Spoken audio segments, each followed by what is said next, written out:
ஸ்தோத்திரம் ஆவியானவரே, உமக்கு நன்றி அப்பா, உமக்கு நன்றி செலுத்துகிறோம். இயேசு இரட்சகரே, உமக்கு ஸ்தோத்திரம் ஸ்தோத்திரம் ஸ்தோத்திரம் ஸ்தோத்திரம். பரலோக தெய்வமே, உமக்கு ஸ்தோத்திரம். மாறாத நேசரே, உமக்கு ஸ்தோத்திரம். பெரியவரே, உமக்கு நன்றி செலுத்துகிறோம் நன்றி செலுத்துகிறோம் நன்றி செலுத்துகிறோம். இயேசு இரட்சகரே, உமக்கு நன்றி அப்பா, நன்றி அப்பா, நன்றி அப்பா. உன்னதமானவரே, உமக்கு ஸ்தோத்திரம். தகப்பனே, ஒரு விஷயாய் நீர் எங்களோடு ஆண்டவரே இடைபட வேண்டும். தகப்பனே, நீர் எங்களோடு ஆண்டவரே பேச வேண்டும் அப்பா.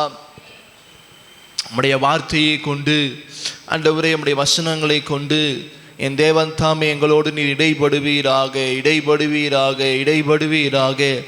தகப்பனே, வேதத்தின் சத்தியங்களை ஆண்டவரே, வேதத்தின் வார்த்தைகளை ஆண்டவரே நாங்கள் கற்றுக்கொள்ளும்படி ஒரு விஷயாய் ஆண்டவரே எங்கள் மனக்கண்களை திறந்து விடுங்க. ஆண்டவரே, ஒரு விஷயாய் எங்களோடு இடைபடுங்க. ஆண்டவரே, எல்லா சாத்தானின் திட்டங்கள் நசரேயனாகிய இயேசு கிறிஸ்துவின் நாமத்தினால தகப்பனே முற்றிலுமாய் செயலிழந்து போவதாக. ஆண்டவரே, ஒரு தெளிந்த சிந்தை உண்டாகட்டும். ஆண்டவரே, ஒரு தெளிந்த மனம் உண்டாகட்டும். இயேசுவே, தகப்பனே தகப்பனே, பரிசுத்த ஆவியானவரே, ஆண்டவரே நீரே மாபெரும் காரியங்களை ஆண்டவரே தொடர்ச்சியாய் நீர் செய்வீராக. உமக்கு ஸ்தோத்திரம் ஸ்தோத்திரம் ஸ்தோத்திரம் ஸ்தோத்திரம் ஸ்தோத்திரம் ஸ்தோத்திரம் ஸ்தோத்திரம் அப்பா. ஆண்டவரே, ஒரு விஷயம் வேதத்தினுடைய சத்தியங்களை ஆண்டவரே நாங்கள் அறிந்து கொள்ள எங்களுக்கு உதவி செய்வீராக. முற்றிலுமாய் எங்களை தாழ்த்துகிறோம், முற்றிலுமாய் எங்களை அர்ப்பணித்து செபிக்கிறோம். தகப்பனே, உம்முடைய நாமம் மாத்திரம் மகிமைப்படுவதாக. இயேசு கிறிஸ்துவின் ஈடேற்ற திருநாமத்தினால எங்களை முற்றிலுமாய் தாழ்த்தி அர்ப்பணித்து செபிக்கிறோம் எங்கள் ஜீவனுள்ள நல்ல பிதாவே. ஆமென் ஆமென் ஆமென் ஆமென். அமர்வோம். போன வாரத்தினுடைய சந்தேகங்கள், நிறைய பேருக்கு நிறைய சந்தேகங்கள் இருக்கும். கண்டிப்பாக போன வாரம் எடுத்ததான காரியங்களில் பலருக்கு பல சந்தேகங்கள் வந்திருக்கலாம். பலருக்கு என்ன சந்தேகம்னே மறந்து போயிருக்கலாம். என்ன சந்தேகம் தான் வந்துச்சு, ஆனால் என்ன சந்தேகம்னு மறந்து போயிருக்கலாம். அதனால் ஒரு விஷயாய் போன வாரம் பார்த்ததான காரியங்களை நம்ம ஒரு சின்ன ஒரு முகவுரையை பார்த்துட்டு, நீங்கள் கேள்வி கேட்க மாட்டீங்க, அதனால் நான் என்ன பண்ணிட்டேன், நானே கேள்வி கொண்டு வந்துட்டேன். நானே உங்கள் கேள்வி என்ன அப்படின்னு நானே கொண்டு வந்துட்டேன். அதனால் அந்த கேள்வி கொஞ்சம் எல்லோரும் வந்தாங்க தான் அந்த கேள்விகள்லாம் நம்ம வெளில எடுக்க முடியும். ஏன்னா உங்களுக்கு ஒரு தடவை சொல்லிவிட்டு திரும்பி அவங்க திருப்பியும் கேட்கக்கூடாது.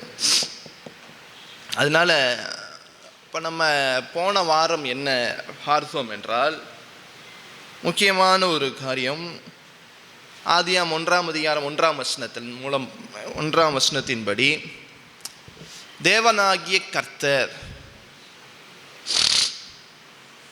ஆதியிலே தேவன், ஆதியாம் 1:1 ஆதியிலே தேவன் வானத்தையும் பூமியையும் சிருஷ்டித்தார் என்று நம்ம வாசித்தோம். அந்த தேவன் என்று சொல்லும் பொழுது அந்த இடத்துல தேவன் என்றால் ஏலோஹிம் என்று அர்த்தம். அல்லேலூயா. அதில் ஏலோஹிம் என்று சொல்லும் பொழுது அதில் ஏல் என்பது மூல வார்த்தை, ரூட் வேர்ட். ஏல் என்பது மூல வார்த்தை, ரூட் வேர்ட். ஏலோஹிம் என்றால் அது என்ன, இதை உணர்த்துகிறது, பன்மையை உணர்த்துகிறதுன்னு சொல்லியிருந்தேன். அந்த பன்மை என்று சொல்லும் போது அப்போ 3 தெய்வங்களா? 3 தெய்வங்கள் கிடையாது, ஒரே தேவன் தான், ஒரே தேவன் தான். ஆனால் 3 நபர்களையும் நம்ம பார்க்கிறோம். பிதா, குமாரன், பரிசுத்த ஆவியானவர் என்று 3 நபர்களை பார்க்கிறோம். இந்த 3 நபர்களுக்குமே எதில் பங்குண்டு என்றால், சிருஷ்டிப்பில், படைத்ததில், வானத்தையும் பூமியும் சிருஷ்டித்ததில் அதிகமான பங்குண்டு. அப்போ ஏல் என்று சொல்லும் பொழுது அது தன்மையை குறிக்கிறது, தன்மையை குறிக்கிறது, தேவனை குறிக்கிறது. ஏலோஹிம் என்றால் அதுவும் தெய்வத்தை தான் குறிக்கிறது. ஆனால் என்னன்னா பன்மையை குறிக்கிறது ஏலோஹிம். ஆமாம், ஒருமை பன்மை. அப்போ இன்னொரு இது உங்களுக்கு இன்னும் புரிகிற மாதிரி சொல்ல போனால், கேரூப் என்றால் என்ன? கேரூப் என்றால் தேவனுடைய தூதன். கேருபீம் என்றால் கேருபீன்களின் கூட்டம். ஏன் அந்த பீம், எலோஹீம், அந்த கடைசி வருகிறதான ஐயம்.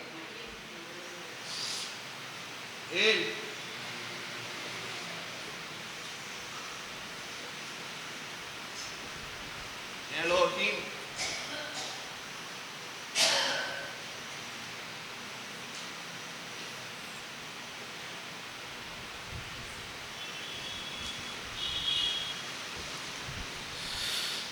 பாருங்க, ஏல் என்றால் தேவன், ஏலோஹிம், அந்த ஹிம் கடைசி வருகிற ஐயம் ஒன்றும் இல்லை. இப்போ நம்ம இங்கிலீஷில் எஸ் போட்டுக்கிறோம், தமிழில் எஸ் போட்டால் என்ன ஆயிடுது? அது தன்மை ஆயிடுது, ப்ளூரல் ஆயிடுது. அதே போல் தமிழில் இல்லு போட்டால் என்ன ஆயிடுது? அது ப்ளூரல் ஆயிடுது, பன்மை ஆயிடுகிறது. அப்போ அதே போல் கேரூப் அப்படின்னா ஒரே ஒரு தூதன். ஆனால் கேருபீம் என்றால் கேருபீன்களின் கூட்டம், பன்மை. அதே போல தான் சேராபீன்கள் தமிழில் சொல்கிறோம். கேருபீன்கள், சேராபீன்கள், சேராப். ஆனால்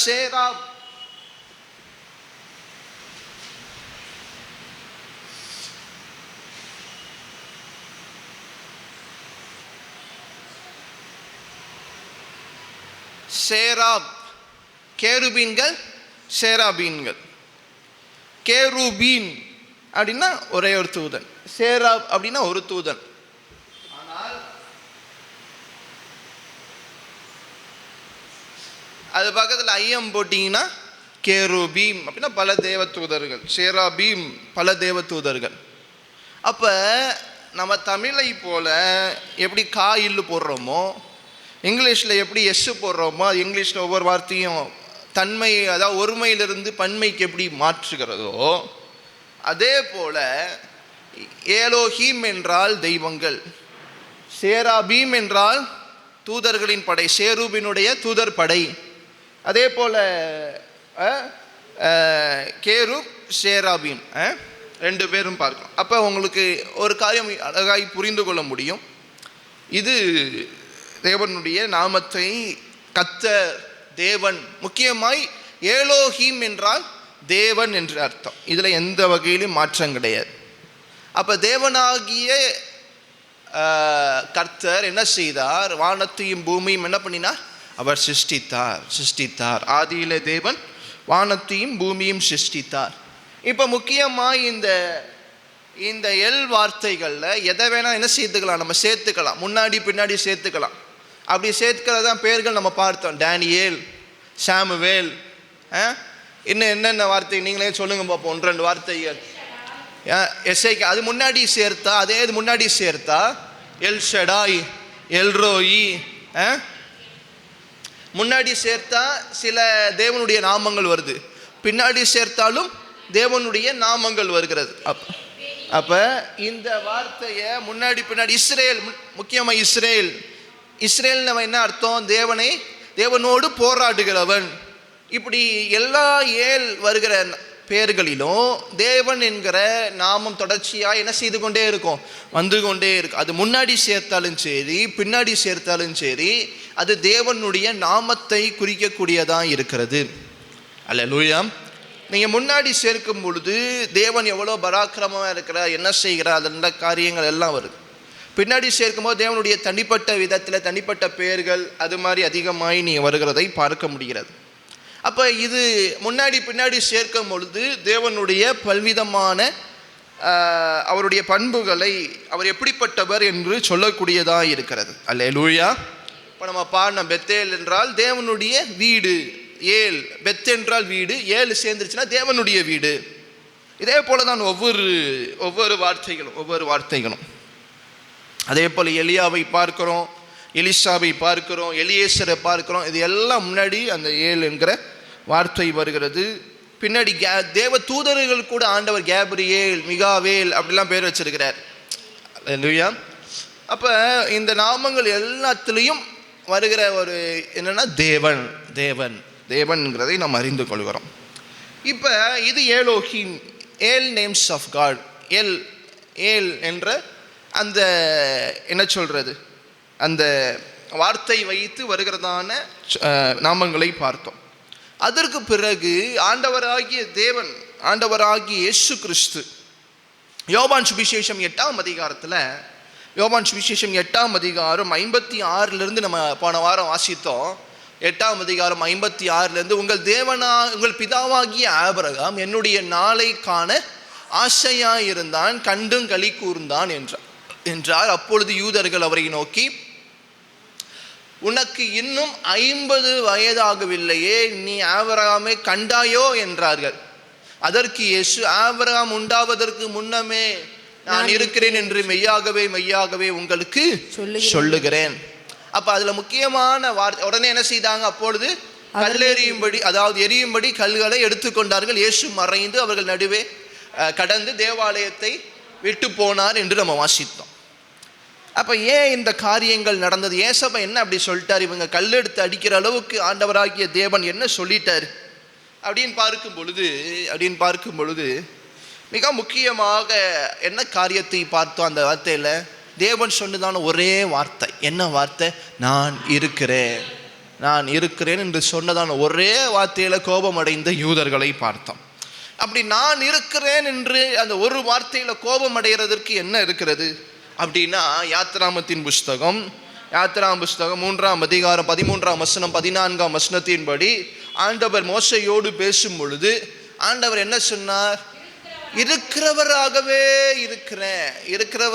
இருக்கிறேன் என்று மோசையின் உடனே சொல்லி, இருக்கிறேன் என்பவர் என்னை உன்னிடத்திற்கு அனுப்பினார் என்று இஸ்ரவேல் புத்திரரோடு சொல்வாயாக என்றார். தொடர்ச்சியா அடுத்த வசனத்தை வாசிக்கும் பொழுது, மேலும் தேவன் மோசையை நோக்கி, ஆபிரகாமின் தேவனும் ஈசாக்கின் தேவனும் யாக்கோபின் தேவனுமாய் இருக்கிற உங்கள் பிதாக்களுடைய தேவனாகிய கர்த்தர் உன்னை எங்களிடத்திற்கு அனுப்பினார் என்று சொல்லி, இதுவே என் நாமம், தலைமுறை தலைமுறைக்கும் இதுவே என்னுடைய பேர் பிரஸ்தாபம். அப்ப ஆண்டவர் என்ன சொல்லிட்டாரு? 14ஆம் வசனத்துல ரொம்ப தெளிவாக மோசையோடு பேசும் பொழுது என்ன சொல்லிட்டாரு? என் நாமம் என்ன என்றால், நான் இருக்கிறவராகவே இருக்கிறேன். அந்த நாமத்துக்கு, இருக்கிறவராகவே இருக்கிறேன் என்ற நாமத்திற்கு என்ன பெயர் என்றால்,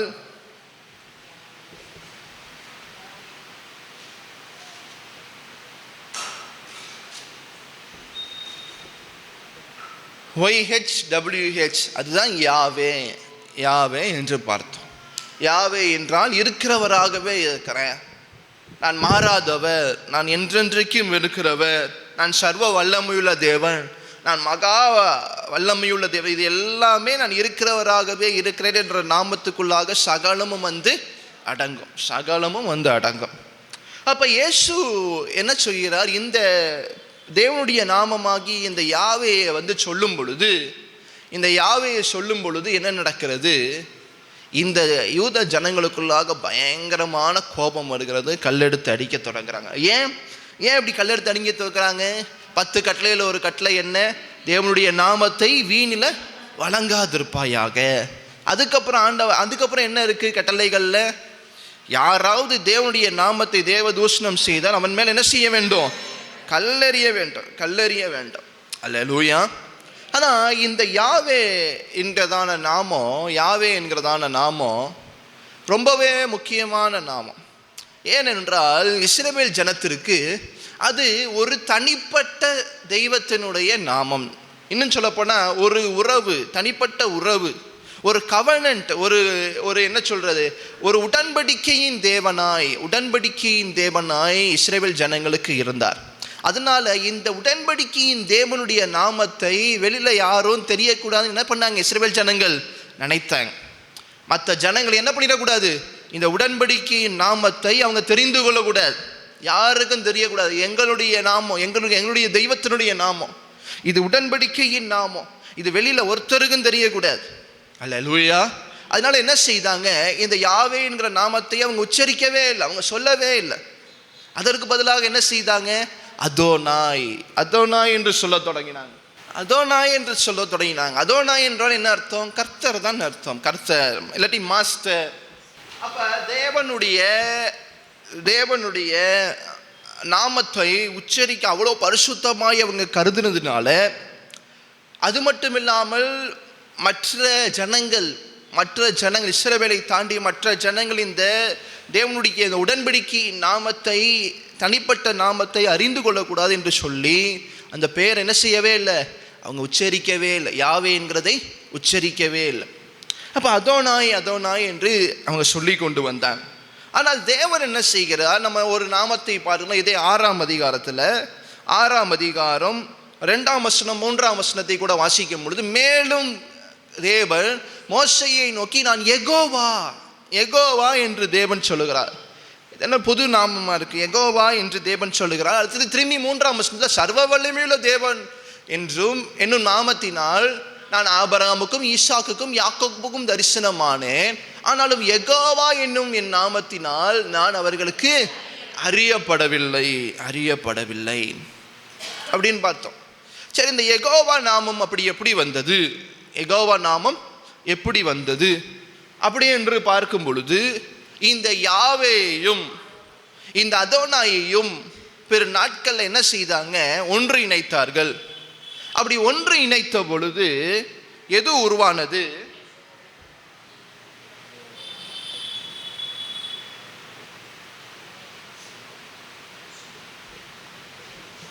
யெகோவா உருவானது. அல்லேலூயா. அதில் இருக்கக்கூடியதான நாமங்களை சேர்த்து என்ன செய்தாங்க, யெகோவா என்று உருவாக்கினாங்க. எதையும் யாவேயையும் அதோனாயும் சேர்த்து யெகோவா என்கிற நாமம் உருவாக்கப்பட்டது. இப்போ அந்த யெகோவா என்கிற நாமம் பிற நாட்களில் லத்தீன் மொழியிலலாம் டிரான்ஸ்லேட் ஆகி வரும் பொழுது, மொழிபெயர்த்து வரும் பொழுது அது எப்படி மாறினது, ஜெகோவாவாய் மாறினது. ஏன்னா யா சவுண்ட் இல்லாததுனால அது ஜா சவுண்டாகி ஜெகோவாவாய் மாறினது பிற நாட்களில். அப்போ இன்ன வரைக்கும் நம்ம தமிழில் யெகோவான்னு இருக்கிறது, ஆனால் இங்கிலீஷில் எப்படி இருக்கிறது, ஜெகோவாவாய் இருக்கிறது. தமிழில் நம்ம வாசிக்கும் பொழுது யெகோவா ஈரே, யெகோவா ஷாலோம், யெகோவா ஷம்மா 1-2 வசனங்கள் இருக்குன்னு நம்ம வாசித்தோம். அதில் முக்கியமாக நம்முடைய தமிழ் வேதாமத்தில் 12 இடங்களில் யெகோவா இருக்கிறதை பார்த்தோம். ஆனால் இங்கிலீஷில் கேஜேவி டிரான்ஸ்லேஷனை தவிர கேஜேவியில் ஒரு 4 இடங்கள் இருக்கிறது. மற்ற டிரான்ஸ்லேஷனில் இந்த யெகோவாவோ எங்கேயுமே இல்லவே இல்லை. அங்கே எல்லாத்துலேயும் கர்த்தர் என்று அந்த நாமம் தான் கொடுக்கப்பட்டிருக்கிறது. கர்த்தர் தான் சொல்லப்பட்டிருக்கிறது, யெகோவா சொல்லப்படவில்லை. தமிழ் பைபிளில் மாத்திரமே யெகோவா என்று சொல்லப்பட்டிருக்கிறது. அல்லேலூயா. அப்போ தொடர்ச்சியாய் நம்ம வாசிக்கும் பொழுது, இந்த 7க்கு எப்படி அந்த மூல வார்த்தையின் மூலமாய் சொல்லப்பட்டதோ, அதே போல இந்த யாவை வைத்து தேவனுடைய நாமங்களை என்ன செய்யலாம், இணைத்து, அதாவது தேவனுடைய காரியங்களை இணைத்து கொண்டால் எப்படி 7க்கு முன்ன பின்ன இணைக்கும் பொழுது தேவனுடைய நாமம் வந்ததோ, தேவனுடைய செய்கைகள் வந்ததோ, அதே போல இப்போ இந்த யாவே யெகோவா, அதில் முக்கியமாய் அந்த நாமத்தினுடைய காரியங்களை எடுத்துக்கொள்ளும் போது, அந்த இதை எடுக்கும் பொழுது ஏசாயா, எரேமியா, எசேக்கியா, ஓசியா, இப்படி ஒவ்வொரு நாமங்களும் வந்தது. அதில் முக்கியமாய் யெகோவா நிசி, யெகோவா ஷம்மா, யெகோவா ரூபா, யெகோவா என்று வந்தது. ஆனால் யெகோவா என்றால் என்னதான், யாவையும் யெகோவாவும் வேறு வார்த்தைகளை தவிர, ஆனால் யாரை தான் குறிக்கிறது, தேவனாகிய கர்த்தர் ஒருவரை மாத்திரம்தான் குறிக்கிறது. அப்ப இது முன்னாடி பின்னாடி இணையும் பொழுது, எப்படி 7 வார்த்தை முன்னாடி பின்னாடி இணையும் பொழுது பல வார்த்தைகள், பல தேவனுடைய செய்கைகள் உண்டானதோ, அதே போல இந்த யா என்கிற வார்த்தை, இந்த யா சவுண்ட் உருவான பொழுது பல தேவனுடைய நாமங்கள் உருவானது. அப்ப அதுல முக்கியமான ஒரு நாமம் யோசுவா.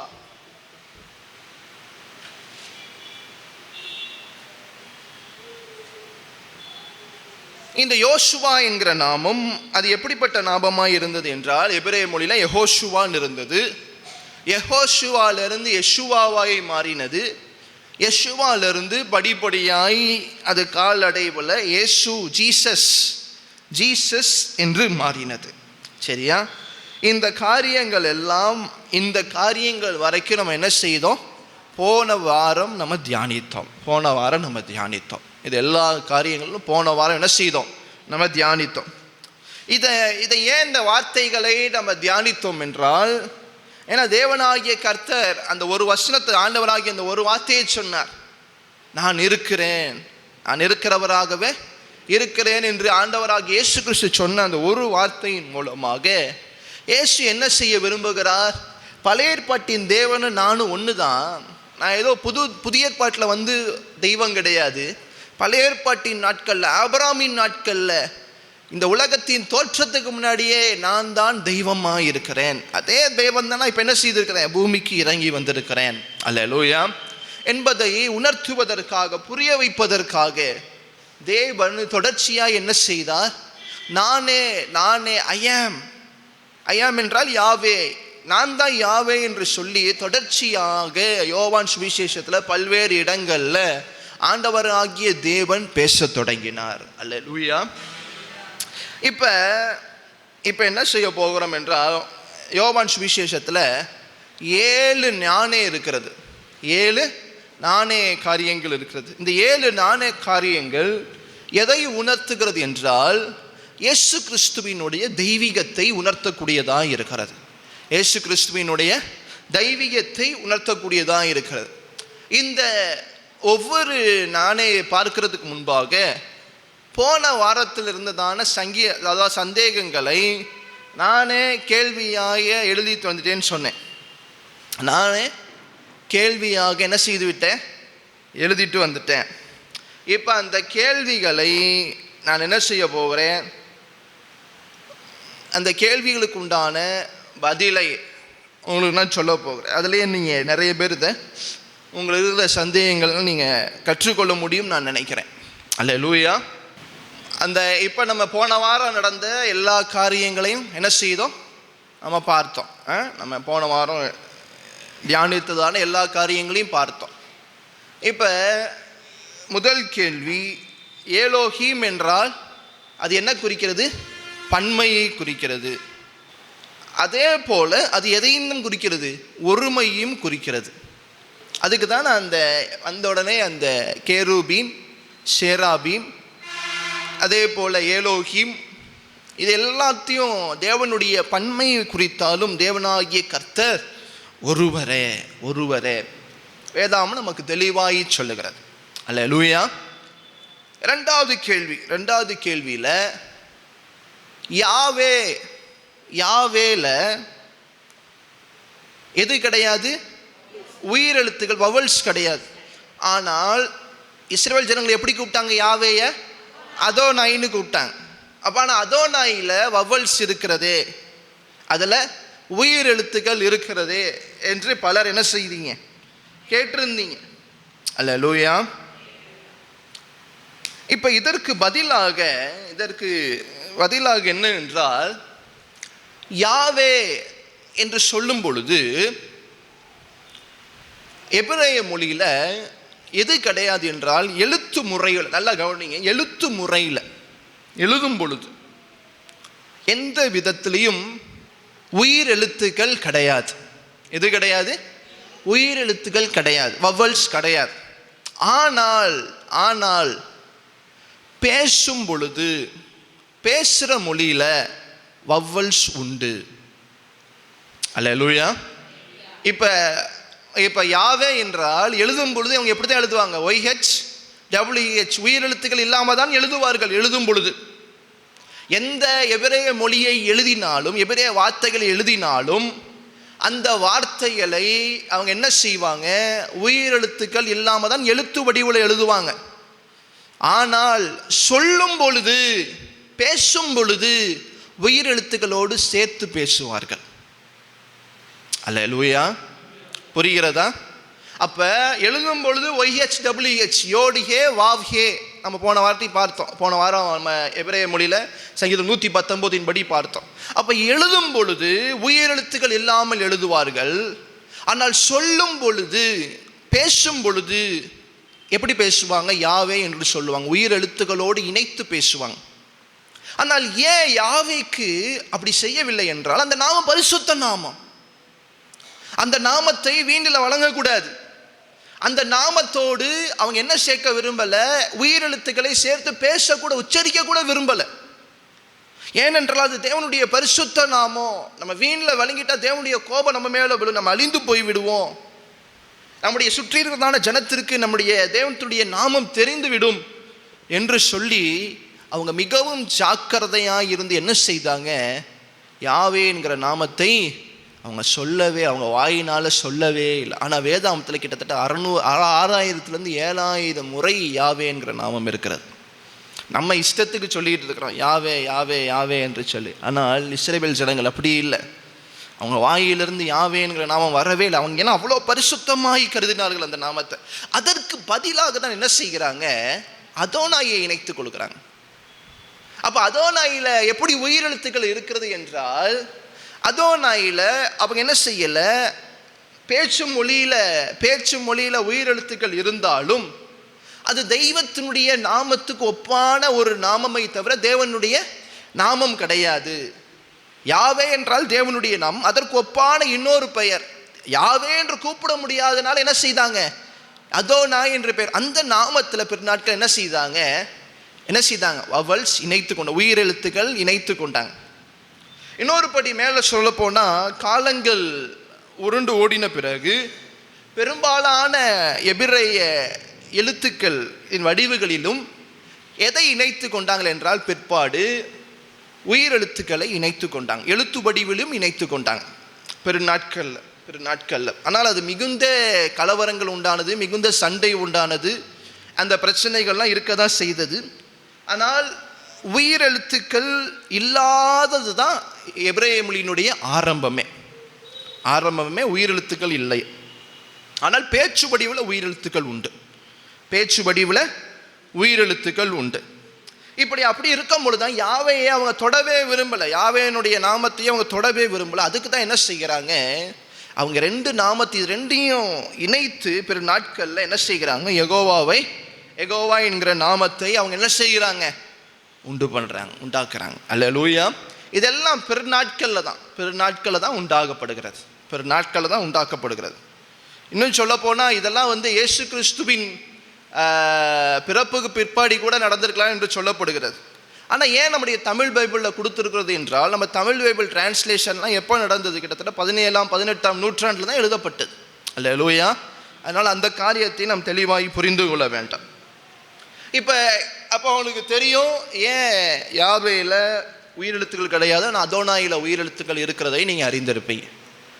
அடுத்த 3வது காரியம், யெகோவாலிருந்து ஜெகோவா எப்படி வந்தது என்று நம்ம பார்க்கும் பொழுது, அலெக்சாண்டர் மூலமாய் கிரேக்கம் உலகம் எங்கும் பரவினது. நம்ம சென்ற வாரங்களில் தியானித்தோம். அலெக்சாண்டர்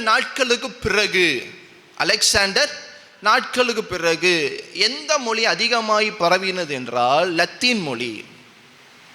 ஒன்றும் இல்லை, உங்களுக்கு சுலபமாய் புரிய வேண்டும் என்றால் 18ஆம் நூற்றாண்டு 19ஆம் நூற்றாண்டில் உலகம் முழுக்க பல்வேறு இடங்களில் ஆட்சி செய்த தேசம்னா எது? ஆங்கில தேசம். அப்போ என்னாச்சு? உலகம் எங்கிலும் எதாச்சு ஆங்கிலமயமானது. இவ்வளவுதான். அப்போ அலெக்சாண்டர் ஆண்ட பொழுது உலகம் எங்கும் என்ன ஆச்சு? கிரேக்க மொழியாச்சு. அப்போ காலத்தின் அடிப்படையில் உலகத்தின் ஆட்சியாளர்கள் மாறும் பொழுது அவர்களுடைய வசதிக்கு, அவர்களுடைய ஆளுமைக்கு என்ன செய்கிறாங்க? ஒரு மொழியை பிரதான மொழியாய் மாற்றுகிறாங்க. இப்போ நம்முடைய இந்திய தேசத்தில் இந்தி மொழியை ஏன் திணிக்கிறாங்க? ஏன் எல்லா இடத்துலையும் ஹிந்தி பேசணும்? ஒரே மொழியாய் மாறிவிடும். இந்தியா முழுக்க ஒரே மொழியாய் மாறும் பொழுது அது அவன் வேலை செய்வதற்கு எல்லா காரியங்களுக்கும் அது சுலபமாக இருக்கும் என்று ஆதியிலிருந்தே நினைக்கிறாங்க. அல்லேலூயா. அதே போலதான் கிரேக்க மொழி நம்முடைய வேதாமத்தை எழுதும் பொழுது கிரேக்க மொழி தான். ஏன்னா முதல் நூற்றாண்டில், 4ஆம் நூற்றாண்டிலிருந்து அந்த லத்தீன் மொழி அதிகமாய் பரவுகிறது.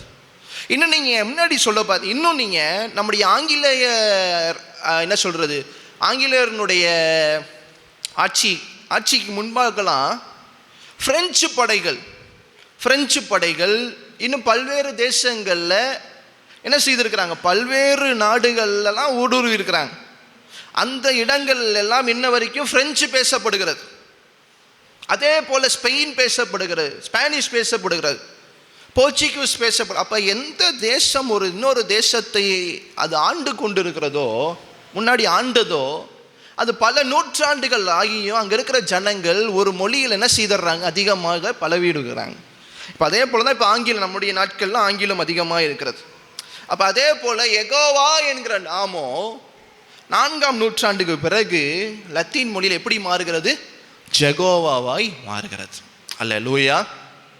சரி, அடுத்து மிக முக்கியமாக ஜோஷுவா எப்படி ஜீசஸா ஆனது, ஜோஷுவா எப்படி ஜீசஸா மாறினது, அந்த ஸ்லைடை அந்த இதை போட்டு பாருங்க. எபிரேய மொழியில் யோசுவா என்ற இடத்துல நம்ம எதை பார்க்கிறோம், யெகோஷுவா எழுதி கொடுங்க. எபிரேய மொழியில், இங்கிலீஷில் ஜோஷுவா, ஆனால் எபிரேய மொழியில் என்ன, யெகோஷுவா. இப்போ ஏசப்பா இந்த பூமியில், ஆண்டவராக இயேசு கிறிஸ்து இந்த பூமியில் இருந்த பொழுது இயேசுவை எப்படி கூப்பிட்டாங்க, ஜீசஸ்னா கூப்பிட்டாங்க இல்லை.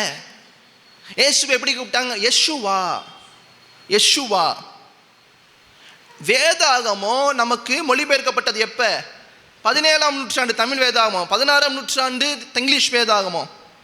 அப்போ இங்கிலீஷ் தமிழ் என்று மாறும் பொழுது டிரான்ஸ்லேஷனில் ஜீசஸ் வருகிறதை தவிர, தொடர்ச்சியாய் பாருங்க, ஏசப்பா இந்த பூமியில் இருந்த பொழுது இயேசுவே தாவீதின் குமாரனே எனக்கு மனம் இறங்குங்க அப்படின்னா எப்படி கூப்பிட்டுருப்பாங்க, யெஷுவா தாவீதின் குமாரனே. அப்போ இயேசு எங்கெங்கெல்லாம் வேதாமத்தில் வருகிறதோ முதல் நூற்றாண்டில் எப்படி கூப்பிட்டுருப்பாங்க, யெஷுவா என்று கூப்பிட்டுருப்பாங்க, யெஷுவா. அப்போ ஏசப்பா எந்த மொழியில் பேசினார், அராமைக் மொழியில் பேசினார். அராமைக் மொழியிலையும் எபிரேய மொழியிலையும் எதுதான் பேர் யெகோஷுவாவுக்கு, யெஷுவா. இது பிற நாட்கள் யெகோஷுவா தான் யெஷுவாவாய் மாறுகிறது. இப்போ அலெக்சாண்டர் வந்துட்டாரு. அலெக்சாண்டர் வந்ததுக்கு அப்புறம் புதிய ஏற்பாடு எழுதப்படுகிறது. என்ன செய்யப்படுகிறது, புதிய ஏற்பாடு அச்சடித்து எழுதப்படுகிறது, எழுதி அச்சடிக்கப்படுகிறது. இப்போ இந்த புதிய ஏற்பாடு எதில் எழுதப்படுகிறது, கிரேக்கத்தில் எழுதப்படுகிறது. அலெக்சாண்டருடைய ஆளுமையினால் அவர் இறந்து போயிட்டார், ஆனால் கிரேக்கமயமாயிடுச்சு. அப்போ புதிய ஏற்பாடு கிரேக்கத்தில் எழுதும் பொழுது என்ன எழுதுகிறாங்க, யெஷுவாவுங்கிற நாமத்துக்கு பதிலாக, அது நல்லா கவனிங்க, அது ஈசூஸ். அது முன்னாடி அன்னைக்கு தவறான எல்லுன்னு போட்டிருந்தேன், ஐன்னு போட்டிருந்திருப்பேன். அது LESOUS. அந்த எல்லை என்ன செய்யக்கூடாது, ப்ரொனவுன்ஸ் பண்ணக்கூடாது. அது ஈசூஸ் என்று தான் எதில் இருக்கிறது, கிரேக்க பைபிளில் இருக்கிறது, எழுதினது. அப்போ அப்போஸ்தலனாகிய பவுல் இயேசு என்று எழுத என்ன கிரேக்க பதில் எப்படி தான் எழுதியிருப்பார், ஈசூஸ் என்று எழுதியிருப்பார். கிரேக்கத்தில் எழுதும் பொழுது முதல் நூற்றாண்டில் ஈசூஸ் என்று எழுதினார். அல்லேலூயா. பின்பு 4ஆம் நூற்றாண்டில் எது வந்துருச்சுன்னு சொன்னேன், லத்தீன் மொழி வந்துருச்சுன்னு சொன்னேன். லத்தீன் மொழி எப்படி மாற்றுகிறார்கள் என்றால் ஈசு என்று மாற்றுகிறார்கள். ஈசூஸின் இருந்ததை ஈசு என்று மாற்றுகிறார்கள் லத்தீன் மொழியில் 4ஆம் நூற்றாண்டில். பின்பு 16ஆம் நூற்றாண்டில் இங்கிலீஷ் வேதாகமம் அச்சடிக்கப்படும் பொழுது அது ஜீசஸ் என்று மாறுகிறது. அதுக்கு பிறகு 18ஆம் நூற்றாண்டில் தமிழ் பைபிள், 17ஆம் நூற்றாண்டில் தமிழ் பைபிள் அச்சடிக்கப்படும் பொழுது அது எப்படி உச்சரிக்கப்படுகிறது, இயேசு என்று உச்சரிக்கப்படுகிறது. அல்லேலூயா. அப்போ நம்ம சின்ன வயசுலேருந்து எப்படி தான் பழகி இருக்கிறோம், நம்முடைய தாய்மொழியாகிய தமிழில் இயேசு என்றால் நமக்கு தெரியும். அதே போல் இங்கிலீஷ்லேயே சிறு பிள்ளைகள்லேருந்து இங்கிலீஷ்லேயே கற்றுவந்த பிள்ளைகளுக்கு இயேசு என்று தெரியும். சிறு வயதிலிருந்தே எபிரேய மொழியை படித்து வந்தவங்களுக்கு யெஷுவா. அதே போல கிரேக்கத்தில் படித்து வந்தவங்களுக்கு ஈசூஸ், லத்தீன் மொழியில் ஈசு, ஆதி எபிரேய மொழியில் யெகோஷுவா, அது யெஷுவாவாய் மாறுகிறது. அப்போ ஜோஷுவா, அந்த யெகோஷுவாவை தான் ஜோஷுவா என்று எபிரேய மொழியில் நம்ம, அதாவது இங்கிலீஷில் நம்ம ஆதியிலே நம்ம பார்க்கிறோம். அப்போ யோசுவா தான் யாரு? ஜீசஸ். யோசுவா என்றால் என்ன அர்த்தம்? தேவனே என்னுடைய ரட்சிப்பு. மத்தேயு சுவிசேஷம் 1:21 என்ன வாசிக்கிறோம்? இயேசு அவர் இந்த பூமியை சகல பாவத்திலிருந்து நம்மளை மனித குலத்தை என்ன செய்கிறவர்? அவர் ரட்சிக்கிறவர். அப்போ ஜோஷுவா என்றாலும் இயேசு என்றாலும் ஒரே அர்த்தம்தான்.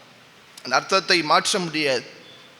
நாட்கள் சென்ற பொழுது வார்த்தைகள் மாறியிருந்தாலும், இயேசுவின் நாமம் காலத்துக்கு ஏற்ப மாறியிருந்தாலும், மொழிகளின் மூலமாய் மாற்றப்பட்டிருந்தாலும், ஆனால் அது இயேசு, நம்முடைய மொழியில் இயேசு, ஜீசஸ் என்று சொன்னால் அது நம்முடைய ஆண்டவராகிய தேவனை குறிக்கிறது. அல்லேலூயா. இப்போ எல்லாத்துக்கும் ஓரளவு தெளிவாக இருக்குன்னு நினைக்கிறேன். போன வாரம் இந்த இதெல்லாம் நிறைய குழப்பங்கள் இருந்தது, எல்லாத்துக்கும் தெளிவாக இருக்குன்னு நினைக்கிறேன். கடைசியாக 5வது கேள்வியை போடுங்க. இதுக்கே 7 மணி ஆயிடுச்சே. இது போடுங்க, கடைசி கேள்வியை போடுங்க. இப்போ உங்களுக்கு தெரியும், ஏலோஹிம் என்றால் தேவன், இங்கிலீஷில் காட். யாவே என்றால் கர்த்தர், இங்கிலீஷில் லார்ட். அதே போல் அது என்னது? மூல வார்த்தை. அந்த வார்த்தைகளோடு எதை வேணால் நீங்கள் என்ன பண்ணிக்கலாம்? சேர்த்துக்கொள்ளலாம். அதே போல் அதோனாய், ஜெகோவா, அது எல்லாமே எதை தான் குறிக்கிறது? கர்த்தர். அந்த யாவே கர்த்தரை தான் அதுவும் குறிக்கிறது. அந்த YHWH. அதே போல் அதோனாயிலிருந்து உருவானது யெகோவா, அதுதான் இங்கிலீஷில் ஜெகோவா என்று சொல்லுகிறோம். சரியா? இப்போ இதில் நமக்கு இனிமேட்டு இந்த இதுக்குள்ளே நம்ம என்ன செய்ய வேண்டாம்? வரவே வேண்டாம். குழப்பங்கள் ஓரளவுக்கு முடிந்திருக்கு. கடைசியாக ஒரு கேள்வி, கடைசியான கேள்வி. இதில் கேள்வியை போடுறேன், 5வது கேள்வி. இப்போ பல இடங்களில் தேவனாகிய கர்த்தர் அப்படின்னு இருக்கு, லார்ட் காட் அப்படின்னு இருக்கு. தேவனாகிய கர்த்தர், லார்டு காட். நீங்கள் வாசிக்கலாம் ஆதியாகமத்தின் புஸ்தகம் 2ஆம் அதிகாரம் 4ஆம் வசனத்தில் கூட நீங்கள் வாசிக்கலாம். ஆதியாகமம் 2ஆம் அதிகாரம் 4ஆம் வசனம். தேவனாகிய கர்த்தர் பூமியையும் வானத்தையும் உண்டாக்கின நாளிலே. பாருங்க என்ன வாசிக்கிறோம்? தேவனாகிய கர்த்தர். என்ன வாசிக்கிறோம்? அது என்னங்க 2 நாமும் சேர்ந்து வருது? தேவன் தனியா, தேவன்னா என்ன? தேவன்னா கர்த்தர் தான். நம்முடைய எபிரேய மொழியில தேவன்னா ஏலோஹிம், கர்த்தர் என்றால் யாவே. இப்போ 2ஐயும் சேர்த்து போனால் எப்படி இருக்கிறது? எப்படி சேர்த்து வச்சிங்கன்னா ஏலோஹிம் யாவே அப்படின்னு இருக்கு. Elohim Yahweh. இது ஏன் 2 வார்த்தையும் சேர்ந்து வருகிறது? Lord God. தமிழ் இங்கிலீஷ் பைபிளில் லார்ட் காட்ன்னு இருக்கு, தமிழ் பைபிளில் தேவனாகிய கர்த்தர்ன்னு இருக்கு. இது 2 வார்த்தையும் சேர்ந்து வருதே, 2 நாமங்களும் சேர்ந்து வருதே. இது வேதம் முழுக்க வருகிறது. வேதம் முழுக்க என்ன செய்கிறது? இந்த லார்டு காட் என்று தொடர்ச்சியாக வேதம் முழுக்க வருகிறது, வேதம் முழுவதும் வருகிறது. சரி, ஏலோஹிம் என்றால் என்ன? எதை குறிக்கிறது? தேவனை குறிக்கிறது. ஏலோஹிம் என்றால் ஆரம்பத்தில் என்ன சொன்னேன்? படைப்பின் தேவன், எங்கும் நிறைந்திருக்கிறவர், உருவாக்கின தேவன், சகலத்தையும் அவர்தான் சிருஷ்டித்தார். ஆதியாகமம் 1:1 ஏலோஹிம் என்றால் அவர்தான் சகலத்தையும் உண்டாக்கின தேவன். ஆனால் இப்ப என்னது அடுத்த வார்த்தை என்ன? கர்த்தருக்கு என்ன சொன்னேன்? யாவே என்று சொல்லும் பொழுது அது எதை உணர்த்தினது? ஏலோஹிம் சர்வ வல்லமையுள்ளவர், சகலத்தையும் சிருஷ்டித்தவர், எங்கும் நிறைந்தவர் என்று சொல்லும் பொழுது யாவை எதை உணர்த்தினது? இஸ்ரவேலினுடைய உடன்படிக்கையின் தேவன், இஸ்ரவேல் ஜனத்தினுடைய உடன்படிக்கையின் தேவன். அப்ப யாவே ஏலோஹிம் என்றால் இஸ்ரவேலின் உடன்படிக்கையின் தேவன், மகா பராக்கிரமம் சிருஷ்டிப்பின் தேவனுமாய் இருக்கிறார். அல்லேலூயா. லார்டு காட், தேவனாகிய கர்த்தர் என்றால் இஸ்ரவேலின் உடன்படிக்கை தேவன், அவர் எப்படிப்பட்டவராக இருக்கிறார்? அந்த அண்ட சராசரங்களை, பூமியை அவர் உண்டாக்கினவராக இருக்கிறார். அதுதான் தேவனாகிய கர்த்தர். தேவனாகிய கர்த்தர். அல்லேலூயா. அது எவ்வளோ ஒரு முக்கியமான காரியம். எத்தனை பேருக்கு புரியுது, எத்தனை பேருக்கு புரியலை? பாருங்க, தேவன் என்றால் என்னன்னு பார்த்தோம், ஏலோஹீம். கர்த்தர் என்றால் யாவே. ஏலோஹீம் என்றால் அண்ட சராசரங்களை மகாபராக்கிரம் உள்ள சிருஷ்டிப்பின் தேவன். யாவே என்றால் கர்த்தர், இஸ்ரவேல் ஜனத்தின் தனிப்பட்ட தெய்வம், உடன்படிக்கையின் தெய்வம். இப்ப இது எங்க கரெக்டா இந்த வசனம் வருகிறது என்றால், தேவன் எப்ப ஆதாம் ஏவாளை சிருஷ்டித்த பிறகு ஏலோஹீம் ஏலோஹீம் ஏலோஹீம் என்று சொல்லி கொண்டிருந்ததான இடத்துல இப்ப எப்படி மாறுகிறது? யாவே ஏலோஹீம், யாவே ஏலோஹீம், இல்லாட்டி ஏலோஹீம் யாவே, தேவனாகிய கர்த்தர், தேவனாகிய கர்த்தர். அப்ப மனிதனை உண்டாக்கின பொழுது ஆண்டவர் என்ன செய்கிறார்? அவர் இனிமேட்டும் அந்த சராசரங்களை படைத்த தேவனாய் இருந்தாலும் ஒவ்வொரு மனுஷனுக்கும் அவர் தனிப்பட்ட தெய்வமாய் மாறுகிறார். அல்லேலூயா. அதுதான் தேவனாகிய கர்த்தர் என்று சொல்லும் பொழுது தனிப்பட்ட தெய்வம், இஸ்ரவேலின் தனிப்பட்ட தெய்வம், இந்த பூமியில் பிறந்ததான ஆதாம் ஏவாளுக்கு தனிப்பட்ட தெய்வம். ஆனால் அவர் அண்ட சராசரங்களை உண்டாக்கினவர், அண்ட சராசரங்களை படைத்தவர், அண்ட சராசரங்களையும் சகலத்தையும் உண்டாக்கின, வானத்தையும் பூமியும் உண்டாக்கின தேவன் மனிதனோடு தனிப்பட்ட உடன்படிக்கையோடு அவனோடு இணைந்திருக்கிறார். அதுதான் யெகோவா, அதுதான் தேவனாகிய கர்த்தர் என்று வாசி. அப்ப தேவனாகிய கர்த்தர், லார்டு காட் என்று நீங்க வேதத்தில் படிக்கும் போதெல்லாம், வேதத்தை வாசிக்கும் போதெல்லாம் நீ எதை உணர்த்துகிறது? யாவே என்றால் தனிப்பட்ட விதத்தில் உடன்படிக்கையின் தேவன், ஒரு உறவின் தேவன். யாவே என்றால் ஒரு உறவின் தேவன். இஸ்ரவேல் ஜனத்துக்கு ஒரு தனிப்பட்ட உறவின் தேவனாக இருந்தார். இஸ்ரேலை உண்டாக்குவதற்கு முன்பாக ஆதாம் ஏவாளிலிருந்தே ஆண்டவர் மாலை நேரங்கள் என்ன செய்தார்? அவருடைய பிரசன்னம், அவருடைய சமூகம் உலாவிக்கொண்டே இருந்தார். ஏதேன்ல ஆதாம் ஏவாளோடு தேவன் பேசிக்கொண்டே ஒரு உறவு இருந்தது. எப்போ பாவம் செய்தாங்களோ அந்த உறவு துண்டிக்கப்பட்டது. அப்ப தேவனாகிய கர்த்தர் என்றால் உறவின் தேவன், உடன்படிக்கையின் தேவன். அவர்தான் எப்படிப்பட்டவராயும் இருக்கிறார்? சர்வ வல்லமையுள்ளவர், அண்ட சராசரங்களை உண்டாக்கினவராய், வானத்தையும் பூமியும் சிருஷ்டித்தவராயும் இருக்கிறார். அல்லேலூயா. அப்ப லார்டு காட் என்று நீ வேதாம் தேவனாகிய கர்த்தர் என்று சொல்லும் போதெல்லாம் தனிப்பட்ட தெய்வன், என்னுடைய தெய்வன், அவர் அண்ட சராசரங்களை படைத்தவர். அல்லேலூயா. நான் சேவிக்கிற தேவன் தேவனாகிய கர்த்தர் அப்படின்னு சொல்லிட்டாலே என்னுடைய தேவன், அவர் அண்ட சராசரங்களை உண்டாக்கினவர், அண்ட சராசரங்களை படைத்தவர். அல்லேலூயா. இதோட நம்ம இதை என்ன செய்யலாம்? முடித்து கொள்ளலாம். இன்றைக்குள்ள தியானத்துக்கு போவோம். இதுக்கே 7 மணி ஆயிடுச்சு. ஏன்னால் போன வாரம் நிறைய காரியங்களை பார்த்ததுனால இந்த குழப்பங்கள் எல்லாம் வந்திருந்துருக்கலாம். ஆனால் இப்போ ஓரளவு எல்லாம் மாறி இருக்கும் என்று நான் நினைக்கிறேன், விசுவாசிக்கிறேன். சரி, இப்போ திரும்ப நம்ம போன வாரம் விட்ட இடத்துக்கே போவோம். யோவான் சுவிசேஷத்தில் ஆண்டவர் என்ன சொன்னார்? ஆபிரகாம் உண்டாவதற்கு முன்பே ஆபிரகாம் என்னுடைய நாளை கண்டார்.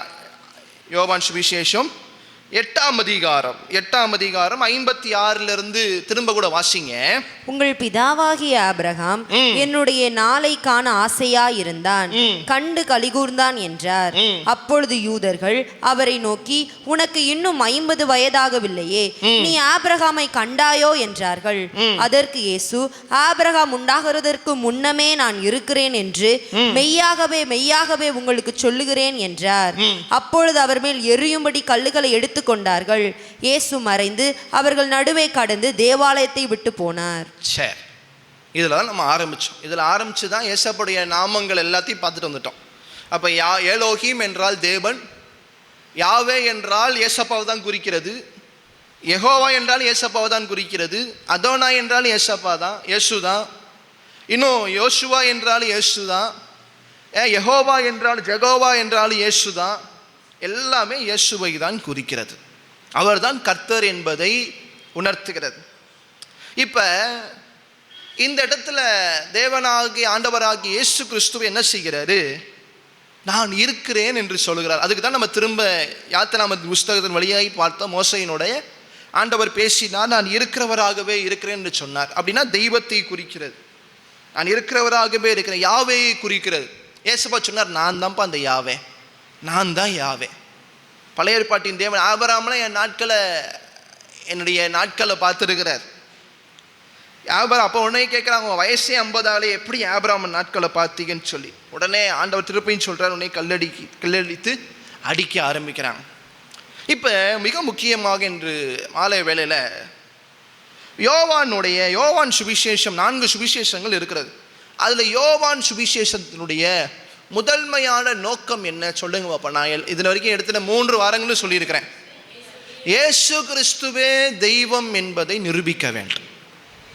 இயேசு கிறிஸ்துவே தெய்வம் என்பதை நிரூபிக்க வேண்டும். இயேசு கிறிஸ்துவை தெய்வம் என்று ஜனங்கள் அறிந்து கொள்ள வேண்டும். அதற்காக எழுதப்பட்ட சுவிசேஷம் தான் யோவான் சுவிசேஷம். அதனால தான் முதல் வசனத்திலேயே எதில் ஆரம்பித்தார்? வார்த்தையில் ஆரம்பித்தார். ஆதியிலே வார்த்தை இருந்தது, அந்த வார்த்தை தேவனிடத்தில் இருந்தது, அந்த வார்த்தை தேவனாக இருந்தது. இதெல்லாம் நம்ம முன்னாடியே எல்லாம் பார்த்துட்டோம். இன்னொரு படி மேலே பார்த்தீங்கன்னா ஏசப்பாவுடைய சீஷரில் ஒருவர் யார்? இந்த யோவான். அதிலும் முக்கியமாக ஏசப்பா தனித்தனியாய் ஜெபம் பண்ணும் பொழுது, அவர் மலை ஏறும் பொழுதெல்லாம் 3 பேரை தனியாக கூட்டிகிட்டே போனார். யார்? யோவான், பேதுரு, யாக்கோபு. அதில் யோவான் முதன்மையான ஒரு நபராக இருக்கிறாங்க. பேதுரு ஒரு முதன்மையான நபராக இருந்தாலும் யோவானும் அதில் 3 பேரில் ஒருத்தராக இருக்கிறார். ஆண்டவராகிய இயேசு கிறிஸ்துவோடு அதிகமாக அந்த 3.5 ஆண்டுகள் அதிகமாக அவரோடு கூட இருந்ததான மனுஷன் யோவான். அவர் தான் இந்த சுவிசேஷத்தை எழுதுகிறார். இந்த சுவிசேஷத்தை மாத்திரம் அவர் எழுதலை. 1 யோவான் எழுதுறாரு, 2 யோவான் எழுதுறாரு, 3 யோவான் எழுதுறாரு, வெளிப்படுத்தின விசேஷத்தை எழுதுறாரு. அப்போ அப்போஸ்தலனாகிய பவுலுக்கு பிறகு 5 புஸ்தகங்களை எழுதுகிற ஒரு அப்போஸ்தலன் யாருன்னு பார்த்தா சீஷனாகிய யோவான். ஏன்னா நமக்கு முன்னாடியே வேதாகமத்தில் யோவான் ஸ்தானகன் இருக்கிறார். அதை குழப்பிக்க கூடாது. யோவான் ஸ்தானகன் இயேசு கிறிஸ்துவின் நாட்களுக்கு முன்பாக இருந்தவர். ஏசப்பாவுக்கு ஞானஸ்தானம் கொடுத்தவர். இயேசுவின் நாட்கள் என்ன செய்துட்டாங்க? அவரை கொலை செய்துட்டாங்க. அவர் மரித்து விட்டார்.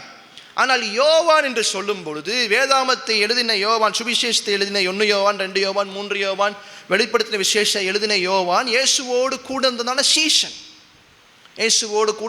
சீஷன். இயேசுவை தினம் பார்த்தவர். பார்த்துட்டு தான் சொல்கிறாரு, ஐயோ இவர் செய்ததான அற்புதங்களை எழுதுவதற்கு வேதம் கொள்ளாது, இந்த பூமி கொள்ளாது, எப்படி இவ்வளத்தையும் எழுதுவது? அப்போ அவருக்கு ஏசப்பாவுடைய இயேசு செய்த அற்புதங்கள் யோவான் சுவிசேஷத்தில் இருக்கிறதே கம்மி. ஆனால் வேறு எங்கேயும் பார்க்காத அற்புதமான அற்புதங்களை நீங்கள் எங்கே மட்டும் வாசிக்கலாம். அதெல்லாம் நான் பிற்பாடு சொல்லுகிறேன். அதில் முக்கியமாக யோவான் இயேசுவோடு கூட இருந்ததுனால இயேசுவோடைய தெய்வீகத்தை யூத ஜனங்கள் அறிய வேண்டும், மற்ற எல்லா ஜனங்களும் அறிய வேண்டும் என்பதில் ரொம்ப தெளிவாக இருந்தார். அதனால தான் யோவான் எல்லாம் நீங்கள் பாருங்கள், இயேசுடைய சீஷர்கள் 12 பேராக இருக்கலாம். யூதாஸ் மரிச்சிட்டு யூதாஸ் தற்கொலை செய்து கொண்டார். அதற்கு பிறகு வந்த பவுலா இருக்கட்டும், ஒவ்வொருத்தரும் கடினமான மரணங்கள். எல்லாரும் சொல்லப்போனால் 100% என்ன செய்யப்பட்டாங்க? கிறிஸ்துவின் நிமித்தமாக கொலை செய்யப்பட்டாங்க. வித்தியாசமான முறைகளில் கொலை செய்யப்பட்டாங்க. ஆனால் இந்த யோவானை கொலை செய்வதற்கு என்ன செய்தார்கள் என்றால், எரிகிற எண்ணெயில் தூக்கி போட்டாங்க. ஆனால் அவரை எதுவுமே சேதப்படுத்தவே முடியவில்லை, எதுவுமே செய்ய முடியல. ஏன்னா யோவான் மேலே ஆண்டவர் ஒரு விசேஷித்த ஒரு உன்னதமான ஒரு அழைப்பை வைத்திருந்தார். யோவானுடைய நிருபங்கள் எல்லாமே பெரும்பாலும் இயேசு கிறிஸ்துவை குறித்து, இயேசு கிறிஸ்துவை மையப்படுத்தி, இயேசு கிறிஸ்து தான் தெய்வம் என்பதை தொடர்ச்சியாய் சொல்லிக்கொண்டே இருக்கு. அல்லேலூயா. அதனால யோவான் சுவிசேஷத்தை இயேசுவினுடைய தெய்வீகத்திற்கு நம்ம அதிகமாய் நம்ம பார்க்கிறோம். இயேசுவினுடைய தெய்வீகத்தை குறித்து கேள்விகள் வந்தாலே யோவானில் நமக்கு பதில் இருக்கிறது. அல்லேலூயா. யோவானில் பதில் இருக்கிறது. இப்போ தொடர்ச்சியாய் நம்ம எதில் ஆரம்பித்தோம்? இயேசு தான் தெய்வம் என்கிற காரியத்தில் தான் நம்ம ஆரம்பித்தோம். இப்போ இயேசுவே தன்னுடைய வாயினால் அவர் தெய்வம் என்று சொல்லுகிறார். நான் இருக்கிறேன், நான் தான் மோசே நாட்களில் வந்த யாவே என்று தேவன் சொல்லுகிறார், என்று ஆண்டவராகிய இயேசு கிறிஸ்து சொல்லுகிறார். இயேசுதான் தெய்வம் என்பதை தொடர்ச்சியாக என்ன பண்ணிட்டாரு, தொடர்ச்சியாய் தன்னுடைய சுவிசேஷ புஸ்தகத்தில் முழுக்க எழுதி வச்சுட்டாரு. அதுதான் இந்த நானே வார்த்தைகள். இயேசுவின் வாயினாலேயே நானே என்று சொல்லப்படுகிறதான வார்த்தைகள். நானே ஜீவ அப்பம், நானே உலகத்துக்கு வெளிச்சம், நானே வழியும் சத்தியமும் ஜீவனுமாக இருக்கிறேன். இப்படி ஒவ்வொரு இந்த 7 வார்த்தைகளும் யோவான் என்ன செய்துட்டார், முன்னாடியே எழுதி வச்சுட்டார்.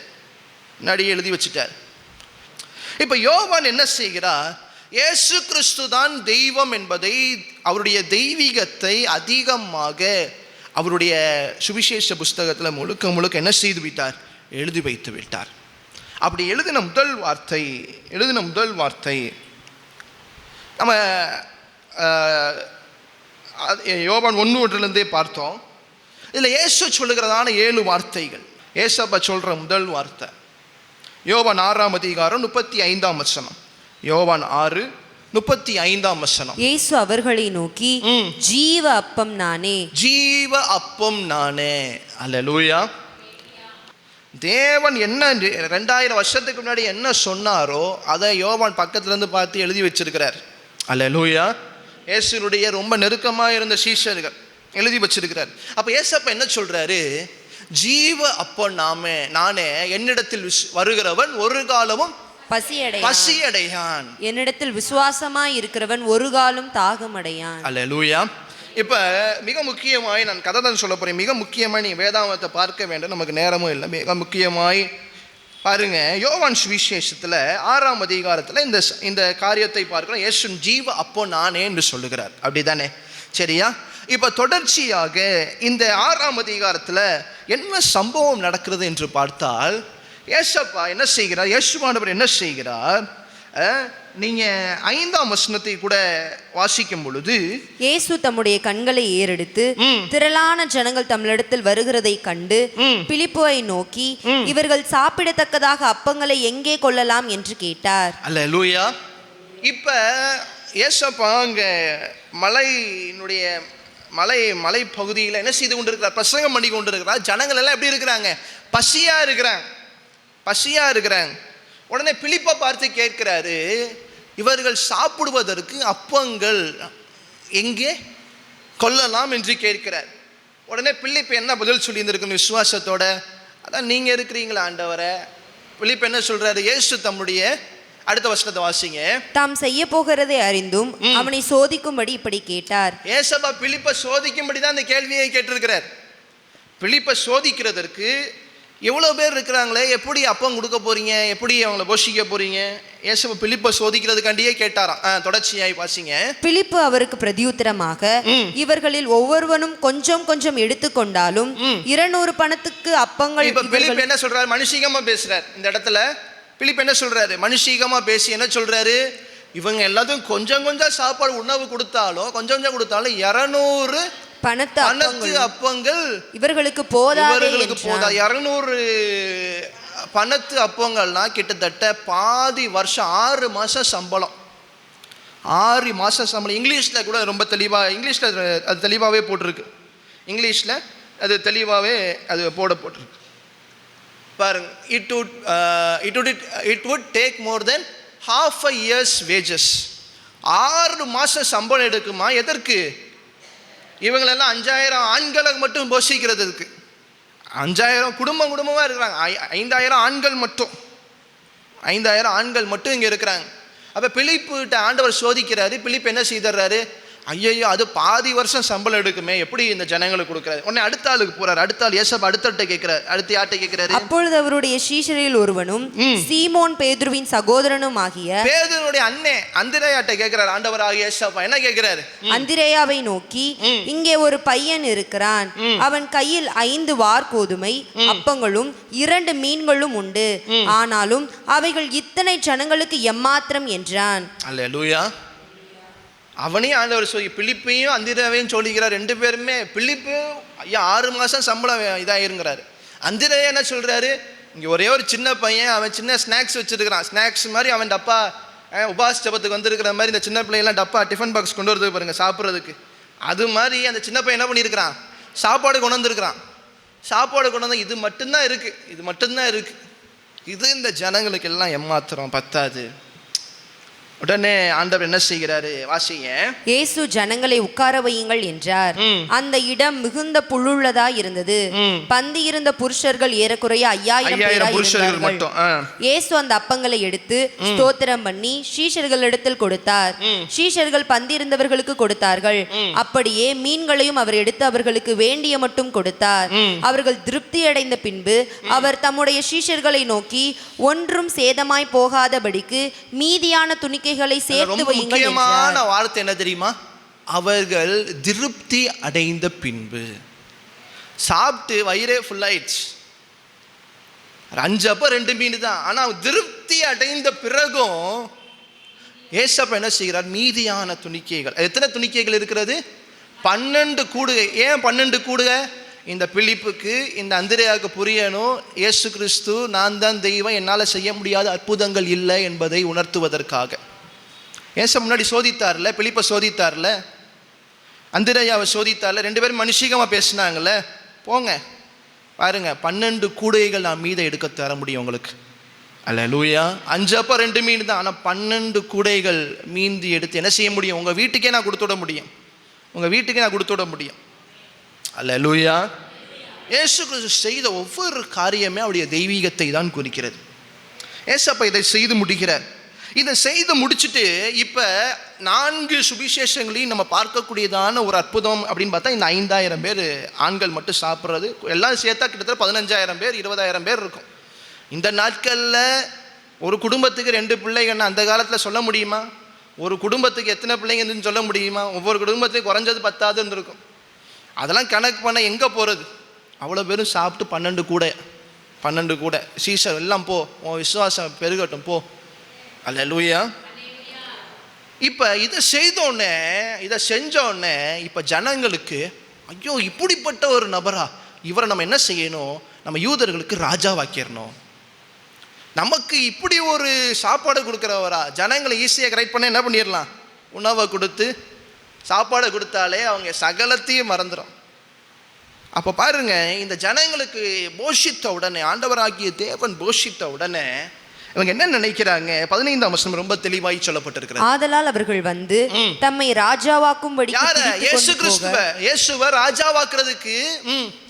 ராஜாவாக்கும்படி பிடித்து கொண்டு போக மனதா இருக்கிறார்கள் என்று இயேசு அறிந்து மறுபடியும் விலகி தனியே மலையின் மேல் ஏறினார். அல்லேலூயா.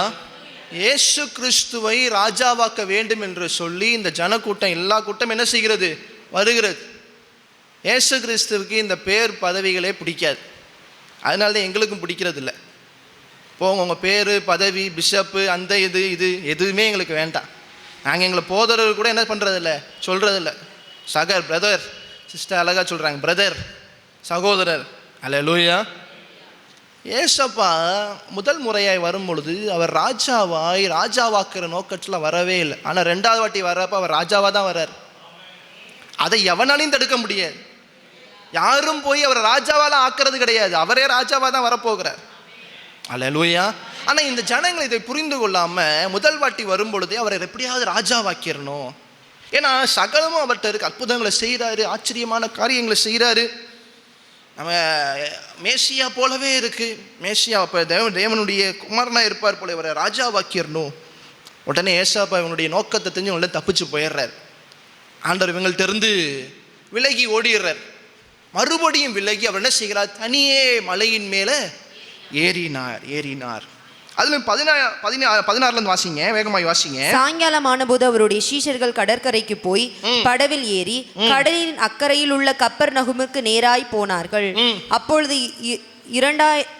இருட்டாய் இருந்தது. இயேசுவும் அவர்களிடத்தில் வராதிருந்தார். பெருங்காற்று அடித்தபடியினாலே கடல் கொந்தளித்தது. அவர்கள் ஏறக்குறைய 3-4 மைல் தூரம் தண்டு வலித்து போன பொழுது இயேசு கடலில் மேல் நடந்து படவுக்கு சமீபமாய் வருகிறதை கண்டு பயந்தார்கள். அவர்களை அவர் நோக்கி, நான் தான், பயப்படாதிருங்கள் என்றார். நான் தான் யாவே தான், நான் தான், பயப்படாதிருங்க. இவங்க கப்பர்நகூமுக்கு போக என்ன செய்கிறாங்க? தாண்டி போக வேண்டும். படகுல போகிறாங்க. இவன் இயேசு எதில் வராரு? கடல் மேலே நடந்து வராரு. எதற்கு? திரும்ப தம்முடைய தெய்வீகத்தை காட்டும்படிக்கு. தெய்வீகத்தை காட்டும்படிக்கு நான் தான், அதே தேவன் தான். அல்லேலூயா. இப்ப சீஷர்களோடு இணைந்துறார் ஆண்டவராகிய இயேசு கிறிஸ்து. 20ஆம் வசனத்தை வாசிங்க. 21 வாசிங்க. அப்பொழுது அவரை படவில் ஏற்றிக்கொள்ள மனதாயிருந்தார்கள். உடனே படவு அவர்கள் போகிற கரையை பிடித்தது. மறுநாளில் கடலின் அக்கறையிலே இருந்து கரையை தாண்டி என்ன செய்துட்டாங்க? இன்னொரு கரைக்கு போயிட்டாங்க. சரியா? அடுத்து வாசிங்க.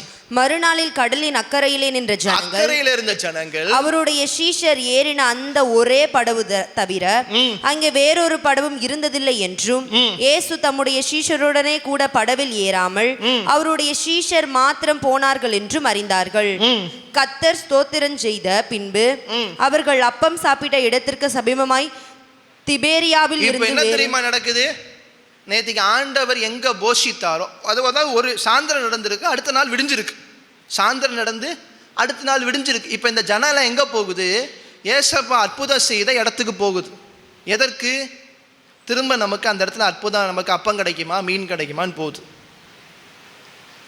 ஒரு இடத்துல அற்புதத்தை பார்த்துட்டா திரும்ப என்ன பண்ணுவோம்? நம்ம ஒரு டாக்டர் நல்லா நமக்கு வைத்தியம் பண்ணிட்டா திரும்பி அந்த டாக்டர்கிட்டே போகிற மாதிரி ஜனலாம் என்ன பண்ணுறாங்க? நேற்றுக்கு சாயந்தரம் அற்புதம் செஞ்சிருக்காரு, அவர் இன்னும் அங்கே தான் இருக்கிறாரா, இன்னும் நம்ம போய் அற்புதத்தை பார்க்கலாமா என்று சொல்லி இந்த ஜனங்கள் எல்லாம் அங்கே வராங்க. அல்லேலூயா. தொடர்ச்சியாய் வாசிங்க. அப்பொழுது இயேசுவும் அவருடைய சீஷரும் அங்கே இல்லாததை ஜனங்கள் கண்டு, அக்கறைக்கு போயிட்டாரு, இடம் மாறி போயிட்டாரு, இல்லாததை கண்டு உடனே அந்த படவுகளில் ஏறி இயேசுவை தேடிக்கொண்டு கப்பர்நகூமுக்கு என்ன பண்றாங்க? இயேசப்பாவை தேட ஆரம்பிக்கிறாங்க, இயேசுவை தேட ஆரம்பிக்கிறாங்க.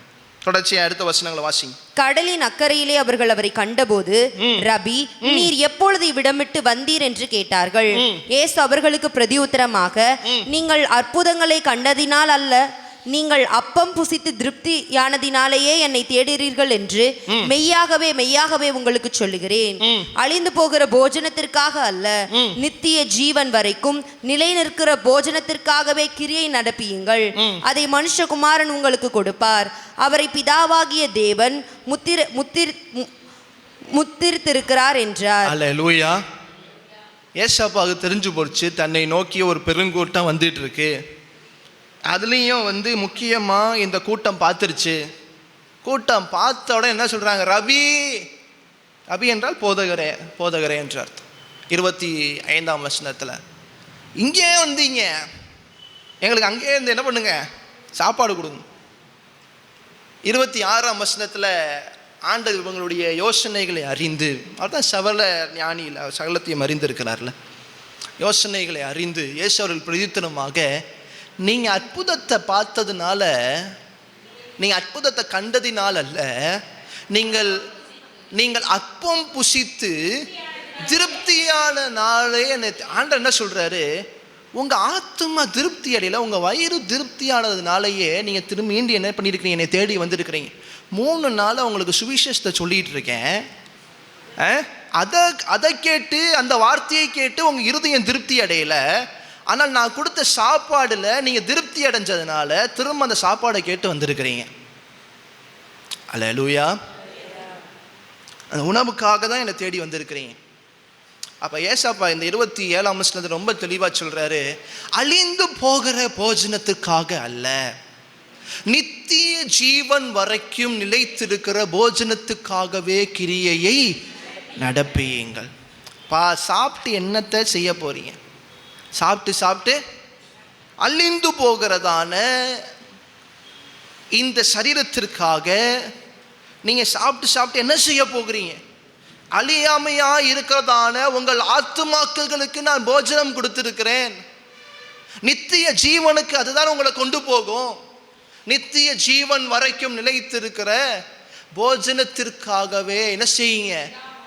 கிரியையை நடப்பியுங்கள். அழிந்து போகிற போஜனத்துக்காக அல்ல. அதில் நித்திய ஜீவன் என்று சொல்லும் பொழுது ஜோயே,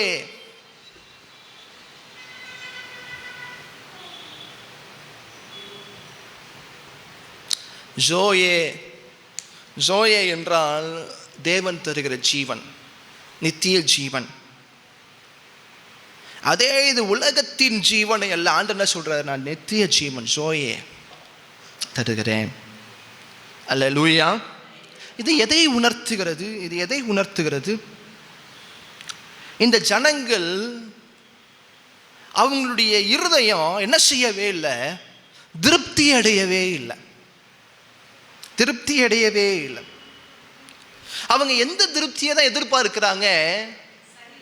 சரீர திருப்தி அடைந்தால் மட்டும் போதும் எதிர்பார்க்கிறாங்களே தவிர, நம்முடைய நித்திய ஜீவனை திருப்தி செய்கிறவர், அதை தருகிறவர் ஆண்டவராகிய இயேசு கிறிஸ்து என்பதை அறியாமல் போனார்கள். அவங்க அறியவே இல்லை. அவங்களுக்குள்ளாக ஒரு திருப்தி அடைகிற மனதே உண்டாகல. அல்லேலூயா. 28ஆம் வசனத்தை கூட வாசிங்க. அப்பொழுது அவர்கள் அவரை நோக்கி, தேவனுக்கேற்ற கிரியைகளை நடப்பிக்கும்படி நாங்கள் என்ன செய்ய வேண்டும்? நாங்கள் என்ன செய்யணும் அப்படின்னா என்ன செய்ய வேண்டும்? இயேசு அவர்களுக்கு பிரதியுத்தரமாக, அவர் அனுப்பினவரை நீங்கள் விசுவாசிப்பதே தேவனுக்கேற்ற கிரியையா இருக்கிறது என்றார். பிதாவானவர் அனுப்பினவர் யாரு? இயேசப்பா தன்னைத்தான் சொல்றார். அவரை விசுவாசிப்பதே தேவனுக்கேற்ற கிரியையா இருக்கிறது. அடுத்த வசனத்தை வாசிங்க. அதற்கு அவர்கள், அப்படியானால் உம்மை விசுவாசிக்கும்படிக்கு நாங்கள் காணத்தக்கதாக நீர் என்ன அடையாளத்தை காண்பிக்கிறீர்? இதை விட ஒரு முட்டாள் ஜனம் இருக்குமாங்க? இதை விட ஒரு லூசுத்தனமா ஒரு கேள்வி கேட்க முடியுமா? என்ன கேட்கிறாங்க? நாங்கள் காணத்தக்கதாக நீர் என்ன அடையாளத்தை காண்பிக்கிறீர்? என்னத்தை? ஏண்டா, நேத்திக்கு நைட்டு தான் அவ்வளோ சாப்பிட்டீங்க, 2 அப்பம் 2 மீனை வச்சுக்கிட்டு ஆண்டவர் உங்களுக்கு அவ்வளோ போஷிச்சிருக்கிறாரு. இன்னைக்கு காலைல அற்புதத்தை காமிங்க அப்படின்னு சொல்றீங்க. காலையில் அற்புதத்தை காமிங்கன்னு சொல்றீங்க. அது மாத்திரம் இல்லை, ஏசப்பாவை கிட்டத்தட்ட 2 வருஷமா பார்த்துட்டு இருக்கிறாங்க. 2 ஆண்டுகளா ஏசப்பா செய்கிற அற்புதங்களை பார்த்து கொண்டு இருக்கிறாங்க. இயேசு செய்கிற அடையாளங்களை பார்த்து கொண்டு இருக்கிறாங்க. அவரை ராஜாவாக்கணும் துடிச்சிட்டு இருக்கிறாங்க. ஆனால் என்ன கேட்குறாங்க? என்ன அற்புதம்? என்ன அற்புதத்தை செய்யுங்க? அற்புதமே இல்லையே. அற்புதம் எங்க? என்ன அற்புதத்தை நீங்கள் காண்பிக்க போறீங்க? என்ன அடையாளத்தை காண்பிக்க போகிறீங்க? என்ன அற்புதம் செய்ய போறீங்க? இது எதை உணர்த்துகிறது? மனிதனுடைய திருப்தி அடையாத மனதை குறிக்கிறது. மனுஷன் எதுலையுமே திருப்தி அடைகிறதே இல்லை. மனிதனுக்கு ஆசை மேல ஆசை. பணத்தை சேர்த்தால் பணத்தை அதிகமாய் சேர்த்து கொண்டே இருக்க வேண்டும் என்ற ஆசை. பொருளை எடுத்துக்கொண்டால் அந்த பொருளை அடிக்கடி வாங்கி கொண்டே இருக்க வேண்டும் என்ற ஆசை. திருப்தி அடையாத ஒரு மனது. இது ஆதியிலிருந்தே வந்துருச்சு. ஏதேன்ல ஆண்டவர் அவ்வளோ அழகாக தோட்டத்தை படைத்து வைத்திருக்கிறார். இந்த ஒன்றை மட்டும் சாப்பிடாதப்பா, ஆனால் எல்லாத்தையும் சாப்பிட்டுக்க. ஒரு பழத்தை, ஒரு மரத்தில் உள்ள பழத்தை மட்டும் சாப்பிடாது. ஆனால் மனுஷனுக்கு என்ன? அதை தான் சாப்பிடணும். திருப்தி அடைகிற ஒரு மனதே இல்லை. 99 கொடுத்துருக்கிறாரே, அதை ஒன்றை விட்டுட்டு 99 சந்தோஷமாக இருக்க வேண்டியதானே? திருப்தி அடைகிற ஒரு மனதே இல்லை. பாருங்க, இது லைவெல்லாம் போகல. பாருங்க, இப்போ சமீபமான சம்பவங்களை பார்க்குறோம். அந்த எபிஸ்டன் ஃபைல்ஸ்னு உலகத்தையே உழுக்குகிற சம்பவங்கள்லாம் நடக்குது. பாருங்க, ஒரு உறவு, ஒரு கணவன் மனைவிக்குள்ளே இருக்கிறதான உறவு எப்போ அந்த ஒரு திருப்தி அடையாத சூழ்நிலை உண்டாகிறதோ அங்கே பிரிவினைகள் வருகிறது. அந்த பிரிவினைகள் என்ன செய்கிறது? அது வேற. இப்போ ஒரு மனிதன் என்ன செய்கிறான்? ஒரு மிகப்பெரிய ஐஸ்வர்யவான், பணத்தை சேர்த்து கொண்டே போகிறான். அது அவனுக்கு திருப்தியை கொண்டு வரவே முடியாது. அவன் எவ்வளோ பணத்தை, அலெக்சாண்டரை பார்த்தோம், அவனுக்கு திருப்தியே அடைய முடியாது. அவனால் எவ்வளோ பணத்தை அவன் சேர்த்தாலும் அவனுக்கு திருப்தியே வராது. பாருங்க, தன்னுடைய மனைவியை தாண்டி பிற ஸ்திரீகளிடத்தில் போகிறான், திருப்தி கிடையாது. அப்போ பணத்தை வைத்து மிகுதியாக இருக்கிற, ரொம்ப அழகாக இருக்கிற படங்களில் நடிக்கிற நடிகைகளிடத்தில் போகிறாங்க. அங்கேயும் அவர்களிடத்தில் என்ன செய்யலை? திருப்தி இல்லை. அதை காட்டிலும் மேன்மையாக என்ன இருக்கிறது? அதை காட்டிலும் பெருசாக என்ன இருக்கிறது? தீவுகளில் தனித்தனி சிறு பிள்ளைகளை கெடுக்கக்கூடிய கொடூரமான சூழ்நிலைகள். ஒருத்தன் தண்ணி அடிக்க ஆரம்பிக்கிறான், சிகரெட்டில் ஆரம்பிக்கிறது, தண்ணியில் ஆரம்பிக்கிறது, போதை, அடுத்தடுத்த காரியம். அதில் அவனுக்கு திருப்தி இல்லை. உடனே அடுத்து போதை பொருட்கள், கஞ்சா, அதில் அவனுக்கு திருப்தி இல்லை. போதை ஊசி வரைக்கும் போய் ஜீவனே போய்விடுகிறது. பாருங்க, மனுஷனுக்கு வாழ்க்கையில் திருப்தியே கிடையாது, திருப்தியே கிடையாது. அவ்வளோ அற்புதங்களை பார்த்துட்டு ஏசவான் இடத்துல என்ன அடையாளம்னு கேட்குறாங்க. என்ன அடையாளம், என்ன அடையாளம்? தொடர்ச்சியாய் வாசிங்க. வானத்திலிருந்து அவர்களுக்கு அப்பத்தை புசிக்க கொடுத்தார் என்று எழுதியிருக்கிறபடி நம்முடைய பிதாக்கள் வனாந்திரத்தில் மன்னாவை புசித்தார்களே என்றார்கள். இயேசு அவர்களை நோக்கி, பாருங்க, ஏசப்பா எதை பத்தி பேசிட்டு இருக்கிறாரு? உலகத்தின் போஜனத்துக்காக அல்ல, நித்திய ஜீவனுங்களோட போஜனத்தை என்ன செய்யுங்க, அதற்குண்டான கிரியைகளை செய்யுங்கன்னு சொல்றாங்க. இப்ப இவங்க என்ன சொல்றாங்க? ஆண்டவரே, பழைய ஏற்பாட்டில் மோசே நாட்கள் எல்லாம் மன்னா சாப்பிட்டாங்களே, அந்த மன்னா எங்களுக்கு கிடைக்குமா? அந்த சாப்பாடு எங்களுக்கு கிடைக்குமா? அதை நீங்கள் அந்த அடையாளத்தை கொடுப்பீங்களா? வானத்திலிருந்து வந்த அப்பத்தை மோசே உங்களுக்கு அடுத்த முந்தின 31 போடுங்க பாருங்க. வானத்திலிருந்து அவர்களுக்கு அப்பத்தை புசிக்க கொடுத்தார் என்று எழுதியிருக்கிறபடி நம்முடைய பிதாக்கள் வனாந்திரத்திலே மன்னாவை புசித்தார். எங்களுக்கு மன்னா கொடுங்க. இப்போதான் நேற்று நைட்டு தான் என்ன பண்ணியிருக்கிறீங்க? பயங்கரமான அப்பம் மீன்லாம் கொடுத்துருக்குறீங்க. ஏசப்பா, உங்கள் ஆத்மாவின் உணவிற்காக பிரயாசப்படுங்க, கிரியைகளை செய்யுங்க, பிதாவிடத்தில் அனுப்பினவரை விசுவாசிங்கன்னு சொல்லிட்டு இருக்கிறாரு. திரும்ப உணவு மன்னா கிடைக்குமா? எங்களுக்கு மன்னா கொடுப்பீங்களா? மன்னா அற்புதத்தை அந்த எங்கள் முற்பிதாக்கள் எல்லாம் செய்திருக்கிறாங்க, சாப்பிட்டாங்கன்னு எழுதியிருக்கேன், அந்த மன்னா எங்களுக்கு கொடுப்பீங்களா? அல்லேலூயா. 32ஆம் வசனம். இயேசு அவர்களை நோக்கி, வானத்திலிருந்து வந்த அப்பத்தை மோசே உங்களுக்கு கொடுக்கவில்லை, மோசேல கொடுக்கல, என் பிதாவோ வானத்திலிருந்து வந்த மெய்யான அப்பத்தை உங்களுக்கு கொடுக்கிறார் என்று மெய்யாகவே மெய்யாகவே சொல்ற பதில் என்ன? வானத்திலிருந்து வந்த மன்னாவியா கேட்கிறீங்க? அந்த வானத்திலிருந்து வந்த மன்னாவே நான் தான். இவன் என்னதான் மனுஷீகமா சாப்பிட்றது கேட்டாலும் ஆண்டவருடைய பதில் எப்பயுமே எந்த பதிலாக தான் இருக்கிறது? ஆத்மாக்குண்டான பதிலாக தான் இருக்கிறது. பிதா அவங்க என்ன சொன்னாங்க? வானத்திலிருந்து மன்னா வந்துச்சே. உடனே ஆசிபா சொல்றாரு, வானத்திலிருந்து வந்தது நான் மட்டும்தான். என் பிதா வானத்திலிருந்து இந்த மெய்யான அப்பத்தை உங்களுக்கு கொடுத்தார் என்று மெய்யாகவே மெய்யாகவே உங்களுக்கு சொல்லுகிறேன். அல்லேலூயா. தொடர்ச்சியாய் வாசிங்க. வானத்திலிருந்து இறங்கி உலகத்துக்கு ஜீவனை கொடுக்கிற அப்பமே தேவன் அருளிய அப்பம் என்றார். அந்த அப்பத்தை புசிக்கிறவனுக்கு ஜீவன் உண்டு, சோயே உண்டு, ஜீவன் உண்டு. அப்பொழுது அவர்கள் அவரை நோக்கி, ஆண்டவரே, இந்த அப்பத்தை எப்பொழுதும் எங்களுக்கு தர வேண்டும் என்றார்கள். வரைக்கும் புரியவே இல்லை. இந்த அப்பத்தை எப்ப எங்களுக்கு தருவீங்க, எப்ப தருவீங்க? தொடர்ச்சியா வாசிங்க. இயேசு அவர்களை நோக்கி, ஜீவ அப்பம் நானே. அல்லேலூயா. இந்த இடத்துல சொல்றாரு ஆண்டவர், என்ன சொல்றாரு? ஜீவ அப்பம் நானே. என்னிடத்தில் வருகிறவன் ஒரு காலமும் அவனுக்கு பசி அடையான். என்னிடத்தில் விசுவாசமா இருக்கிறவன் ஒரு காலமும் தாகம் அடையான். என்கிட்ட வருகிறவன் அவன் உங்களை மாதிரி திரும்ப திரும்ப சோறுன்னு கேட்டுட்டு இருக்கிற மாட்டான். அவன் திரும்ப தாகம் அடைய மாட்டான். ஏன்னா ஜீவ அப்பம் நானே. நான் மட்டும்தான் உங்களுக்கு என்ன செய்ய முடியும்? உங்களை சாட்டிஸ்ஃபை பண்ண முடியும். நான் மட்டும்தான் உங்களை என்ன செய்ய முடியும்? திருப்திப்படுத்த முடியும். நீங்க மனித உலகத்துல நீங்க சாப்பிட்டுக்கிட்டே இருக்க முடியாது, திருப்தி அடைய மாட்டீங்க. ஆனால் உங்கள் ஆத்துமாக்களுக்கு ஆண்டவராகிய இயேசு கிறிஸ்துவாகிய நானே ஜீவ அப்பம். நான் ஒருவரே உங்களை திருப்திப்படுத்த முடியும். அல்லேலூயா. எனக்கு ஒரு 10 நிமிஷம் மட்டும் கொடுங்க. ஏன்னா நான் அந்த ஒரு 10 நிமிஷம் இந்த நானே ஜீவ அப்பம் நானே மாத்திரம் நான் முடித்துக் கொள்கிறேன். ஏனென்றால் இந்த வசனத்தில் ஆண்டவர் சொல்றாரு, என்ன சொல்றாரு? ஒருவன் ஒரு காலமும் பசி அடையான்னு சொல்லிட்டு, என்னிடத்தில் விசுவாசிக்கிறவன் ஒரு காலமும் தாகம் அடையான்னு வேற சொல்றார். என்ன சொல்றாரு? பசியை பத்தி தான் நம்ம பேசிட்டு இருக்கோம், ஆனா தாகத்தை பற்றி பேசலாம். ஆனால் அது ஆண்டவராக இயேசு கிறிஸ்து தாகத்தையும் சேர்த்து சொல்றார். அப்பத்தை பத்தி தான் பேசிட்டு இருக்கோம், அப்பத்தையும் மீனை பத்தி தான் பேசிட்டு இருக்கோம். அப்ப பசி. ஆனா ஆண்டவர் என்ன சொல்றாரு? என்னை விசுவாசின் ஒரு காலமும் தாகம் அடையான்னு சொல்றார். இதுக்கு நம்ம கொஞ்சம் முன்னாடி ஒரு 2 சாப்டர் முன்னாடி போனால் 4ஆம் அதிகாரத்துக்கு வரும்பொழுது அங்கே ஒரு சமாரிய ஸ்திரீயை பார்க்கிறோம், சமாரிய பெண்மணியை பார்க்கிறோம். இந்த சமாரிய ஸ்திரீயின் இடத்துல எல்லாம் என்ன பண்ணிட்டாங்க? சீஷர்கள் எல்லாரும் இயேசுவை விட்டுட்டு கடைக்கு போயிட்டாங்க. அப்போ இயேசுவா மட்டும் இருக்கிறார். 4ஆம் அதிகாரம் 7ஆம் வசனம் 8ஆம் வசனத்தை கூட வாசிங்க.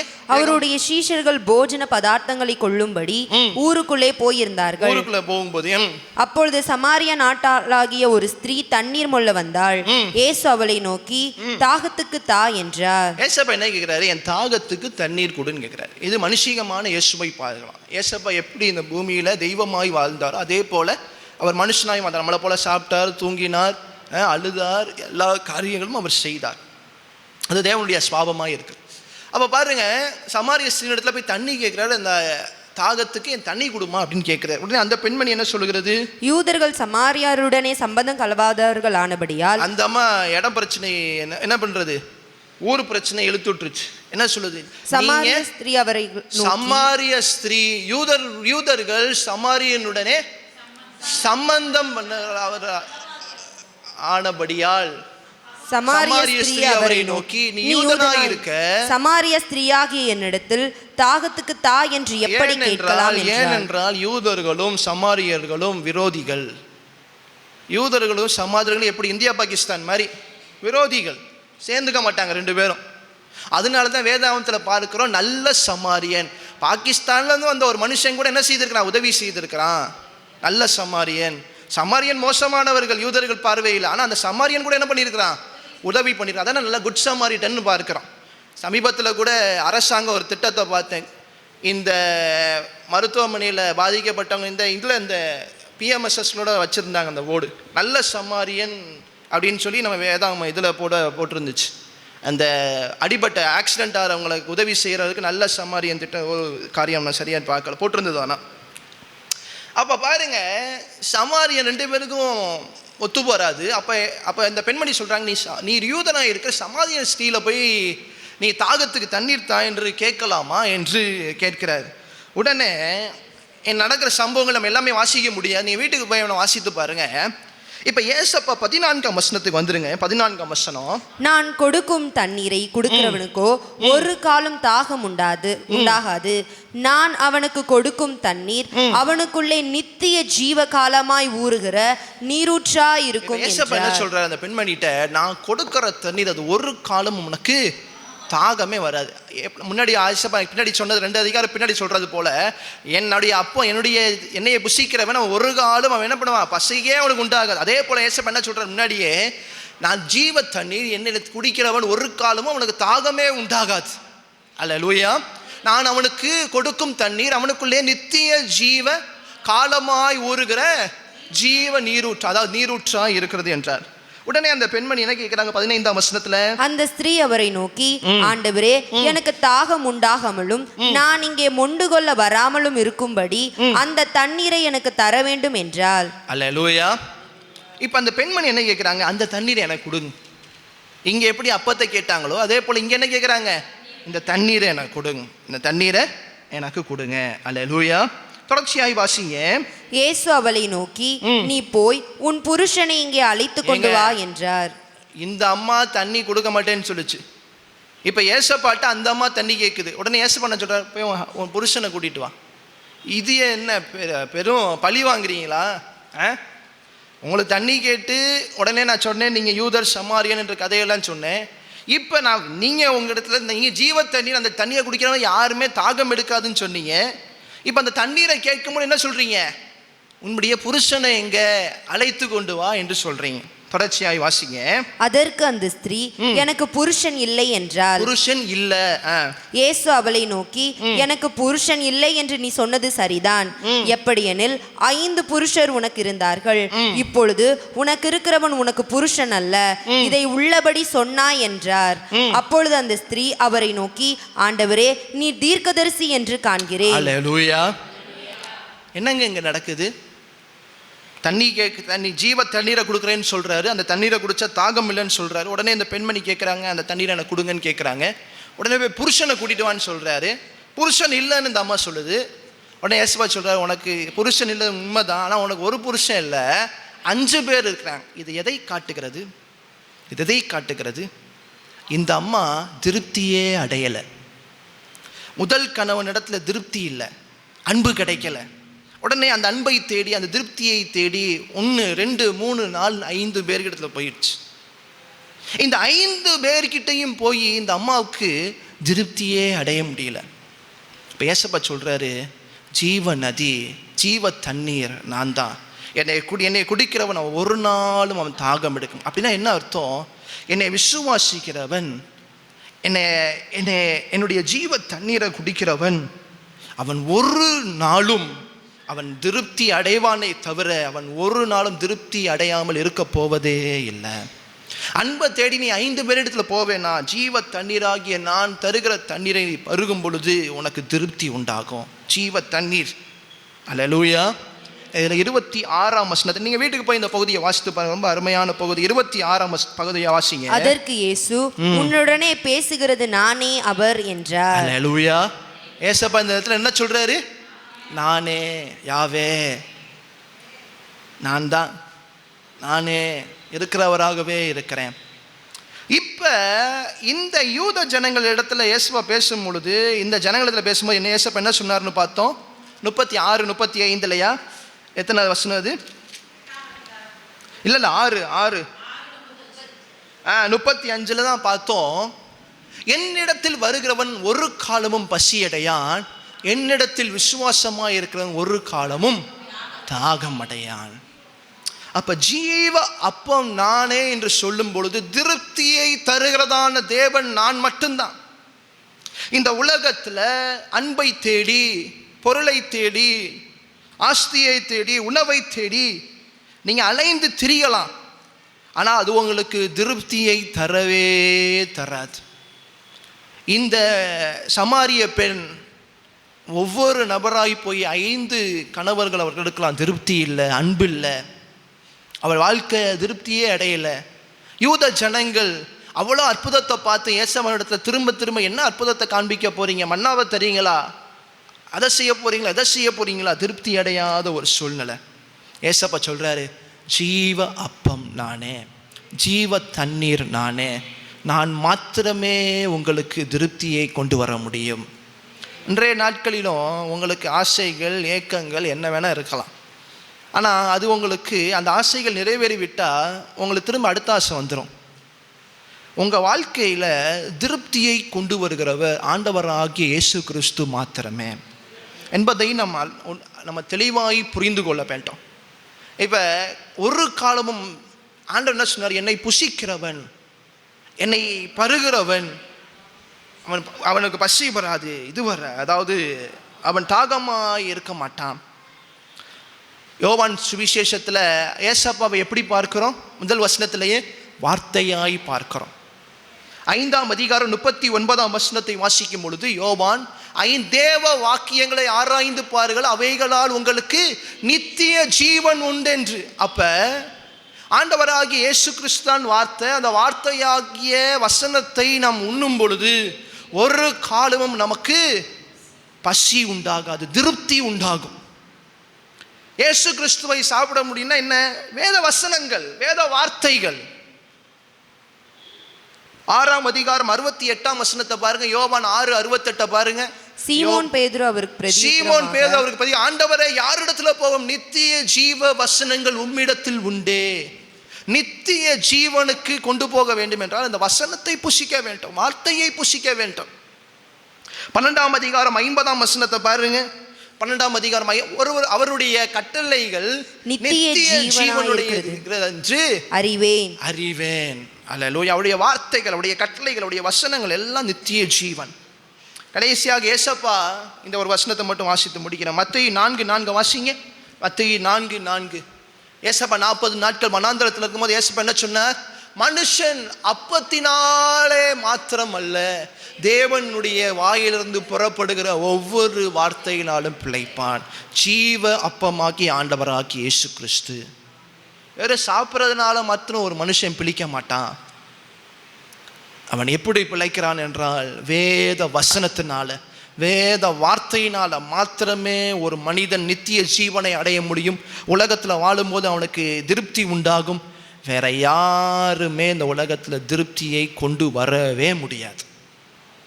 அது உங்களுக்கு எத்தனை கோடி கொடுக்கலாம், எவ்வளோ பொருட்களை கொடுக்கலாம், எவ்வளோ உங்கள் வாழ்க்கையில் ஆசையானது எல்லாத்தையும் உங்கள் வாழ்க்கையில் நிறைவேறலாம். ஆனால் ஆனால் அது திருப்தியை கொண்டு வராது. அல்லேலூயா. எல்லாம் எழும்பி நிற்போமா? இன்னைக்கு நம்ம போன வாரத்தினுடைய அந்த சந்தேகங்களை நம்ம அதிகமாக நம்ம பார்த்தோம். அதனால் நமக்கு என்ன ஆயிடுச்சு, அது முடிக்கவே கிட்டத்தட்ட 7-5 ஆயிடுச்சு.